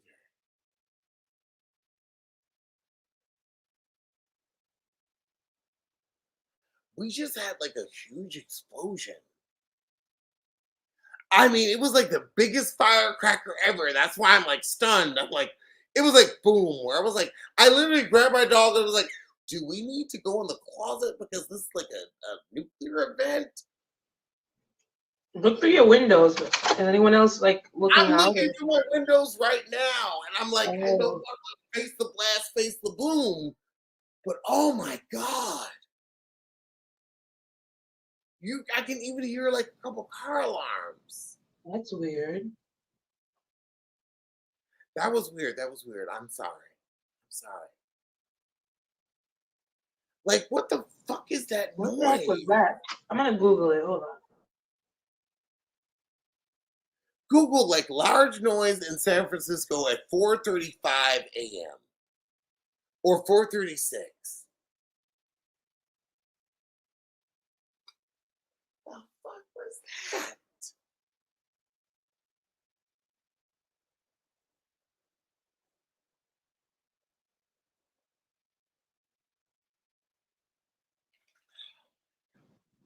Hold on a second. I gotta turn my burner. Anything.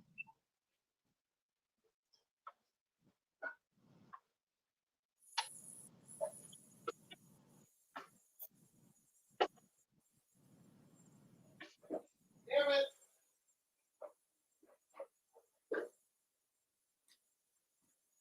Ah, You all right? I'm okay. I'm just trying to. I realize I just have to clean one of my pans so I can make food. And then I asked my quote unquote friend when he was coming back, and he said, quote unquote, in the morning. And I'm like, it is the morning. What are you doing? You gotta be more specific.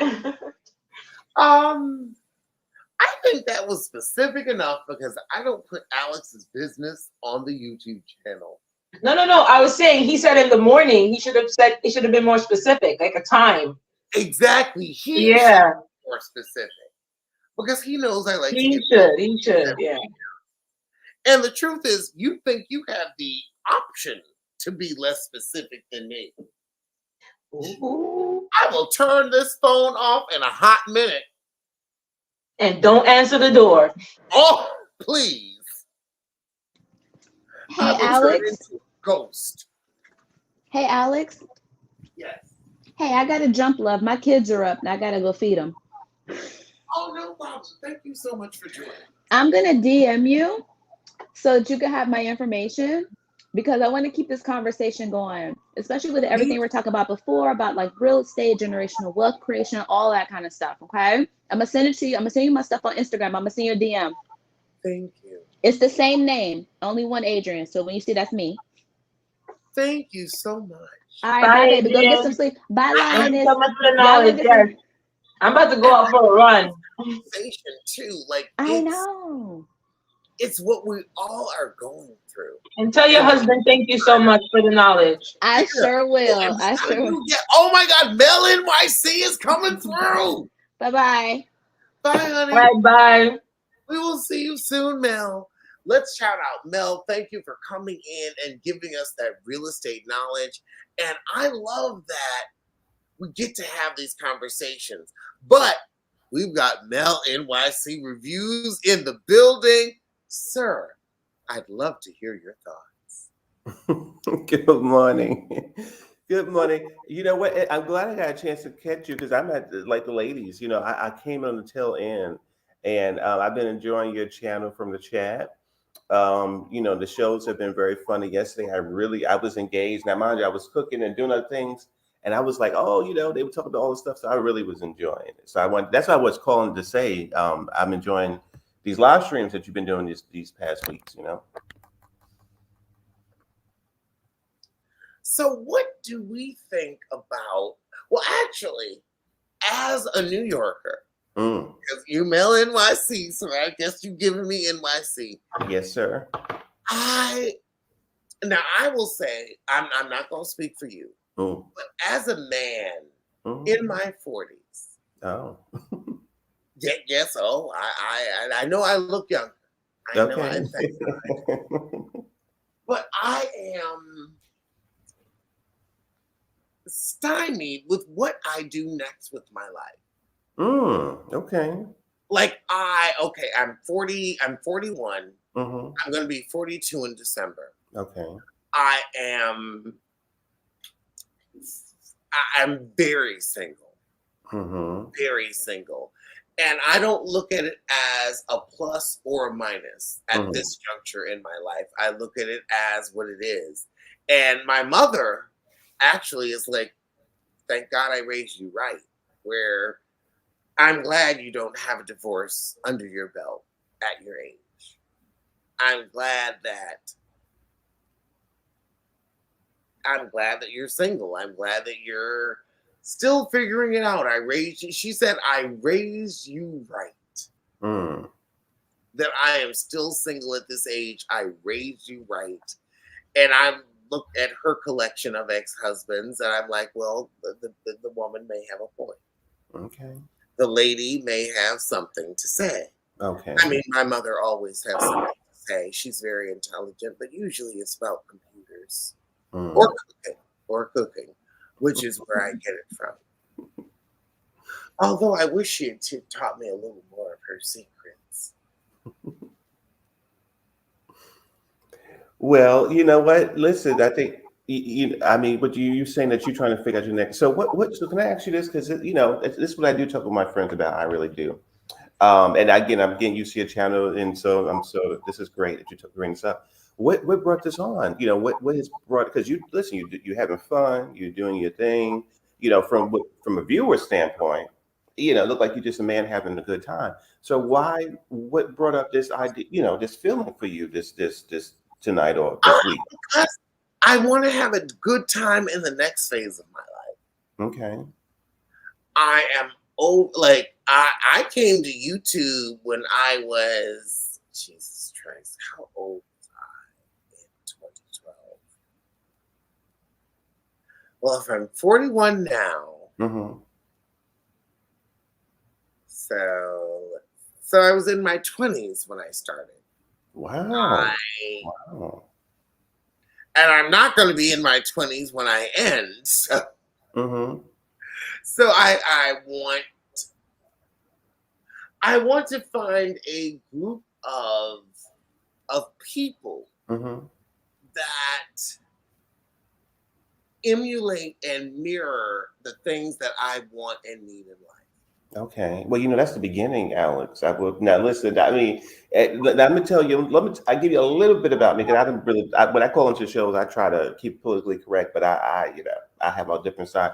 Um, you know what I would tell you because, and I'm being very serious. This is the beginning. I will. This is that what you just said is totally the beginning. Totally the beginning. Now, for me, I personally believe that. Wherever we're born into is no accident. I truly believe that even though it may not turn out now in your situation, it sounds like you had a beautiful, situation. But some people, I had a beautiful situation myself, so that's what we're similar in that way. But some of my friends, they didn't.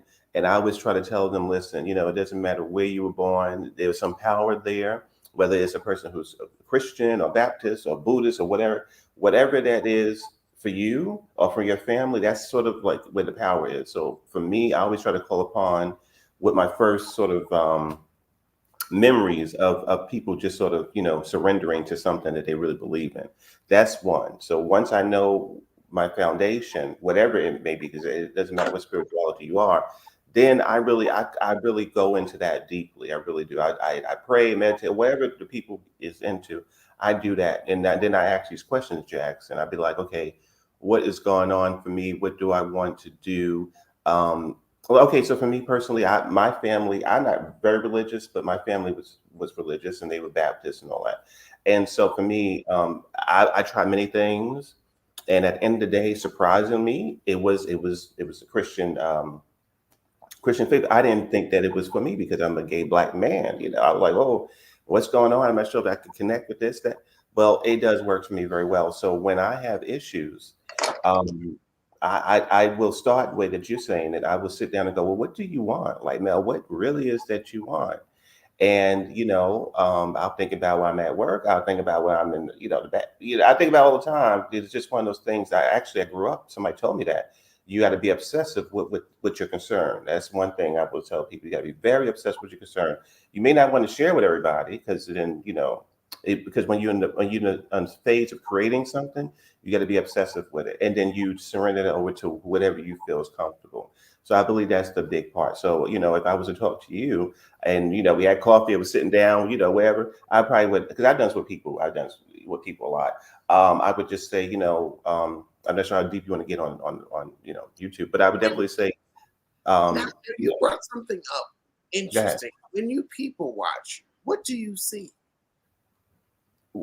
When I people watch you or who? Or anybody? Oh, when I people watch, like on YouTube or just in the street or whatever. Well, actually, yeah. What do you see when you people watch on YouTube? Oh, okay. Well, that's well, you know what? When I people watch, that's kind of what I do, kind of thing. Because what's so funny, Alex? When I got to YouTube, it was in the pandemic, and I didn't know how it worked. I didn't know how to call in. I remember I was watching these shows, and people were up there talking about my girl, Miss Candace Dillard. That was how I got to YouTube. To be honest with you, because I was so. You're a fan of Candace Dillard? You know what? I'm a devotee. I'm in her church, honey. What? Why? Listen, I love her down to her damn. I love that girl. So, but so when that people make me listen, they made me mad, Alice. They got me all mad. And I said, like, I can't stay in this chair. I get my ass up here. Oh no, listen, I'm getting too real because I don't be cussing up on YouTube. I wasn't raised that way. But you know what? Listen, I was very angry. So I got up here I wanted to, talk about Miss Candace, whatever. That's I got up there. But I didn't know how it worked. So I just stayed in the chat and then I figured out how to do it. And then at that point, I became a caller. Now, I will say, even the name I have here, the Mailmaster Reviews, I'm going to give, listen, I'm gonna give it to Miss Tisa Tales. I'm gonna give her a shout out because now I don't talk. I'm never going.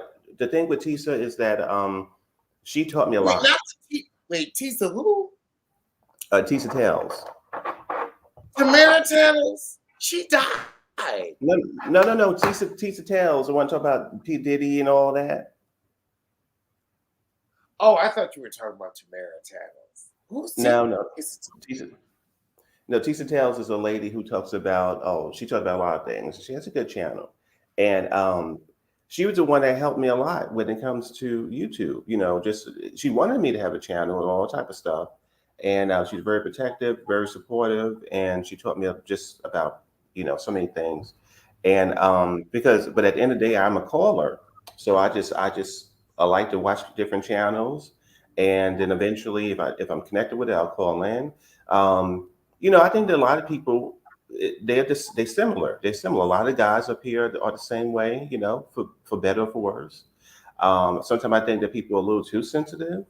You know, I think sometimes the content creators, I don't know that I think they sometimes, yeah, I think that sometimes they're sensitive. I think that's probably the root to a lot of problems that happens on this platform. So it just, if you asking me, that's what I feel. What content creators do you think are sensitive? Since I know you ain't talking about me because nobody talks to me, so I can't be sensitive about shit. Well, you know what? That's the thing that, listen, I watch YouTube for a little bit, and that's the thing that gets the people in trouble a little bit. I'll just say a lot of them, most of the guys, in my opinion, can be sensitive, can have their egos bruised, or get caught up in this stuff that I don't understand. You just as a viewer, that's what I kind of see. But I think that people are talented. But yeah, I'm not really. What can I say? I'm not really like one of those kind of viewers that just sort of sits around and just love everything that everybody does. I'm very selective, very selective. I can be subscribed to somebody's channel, and I not really call in for months because people are like, "Where you been?" Sometimes I just, it's hard for me. I'm very selective with things. But yeah, I think that sometimes the people can be sensitive, and I think that may be the root to a lot of the issues that people have sometimes, where they begin angry with each other. I'm like, well, why? We live in a time where like the whole not Queen's Court, but TGIF. Because I'm sorry, ain't no way I'm going to disagree with nobody. For $2.50 for an hour. And listen, I mean, that part was. I remember I called into Armand's show when he went off. Because I called in. What was it? He had did the numbers where you had to use the number. You had to call him for your phone. And I called, and I was a caller. I said, well, do you think that you might be wanting to sue? And he said, oh, you're being messy. And he hung up. Wow. But he smiled. It was all good. Listen, I'm not sensitive like that. So I was like, oh, I wouldn't be messy. So who am I subject to being blocked to, and how can I improve my behavior? Wait a minute. You say who are you going to be blocked by? Who would I be subject to being blocked to, and how can I improve my behavior? Wait, say it again. I'm sorry. Oh, well, how can I improve my behavior so I don't get blocked? Wait a minute. For me, I'm new to your channel. Who blocked you?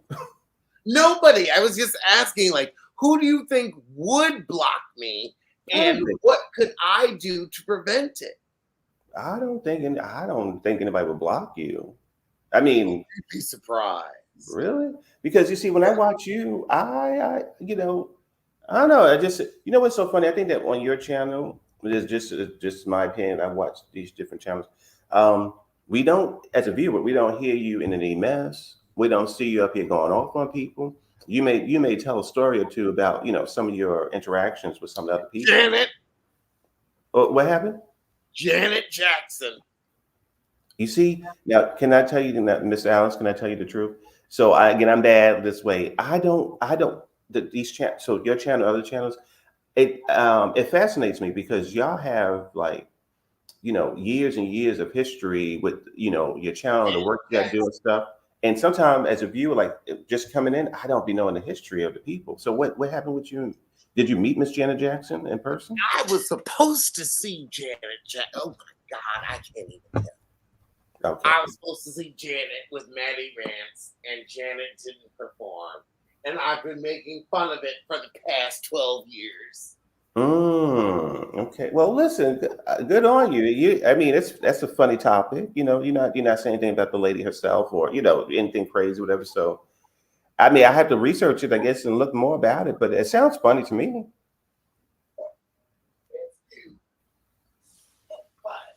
But I better get on because I'm going to fall asleep pretty soon. Okay. I Yeah. want to cuddle up with my dog, and my man's going to be popping home soon, and the last thing you need to hear is us interacting. But I want to thank y'all coming on with me for this late night Auntie podcast, and I will see y'all soon. So, come on.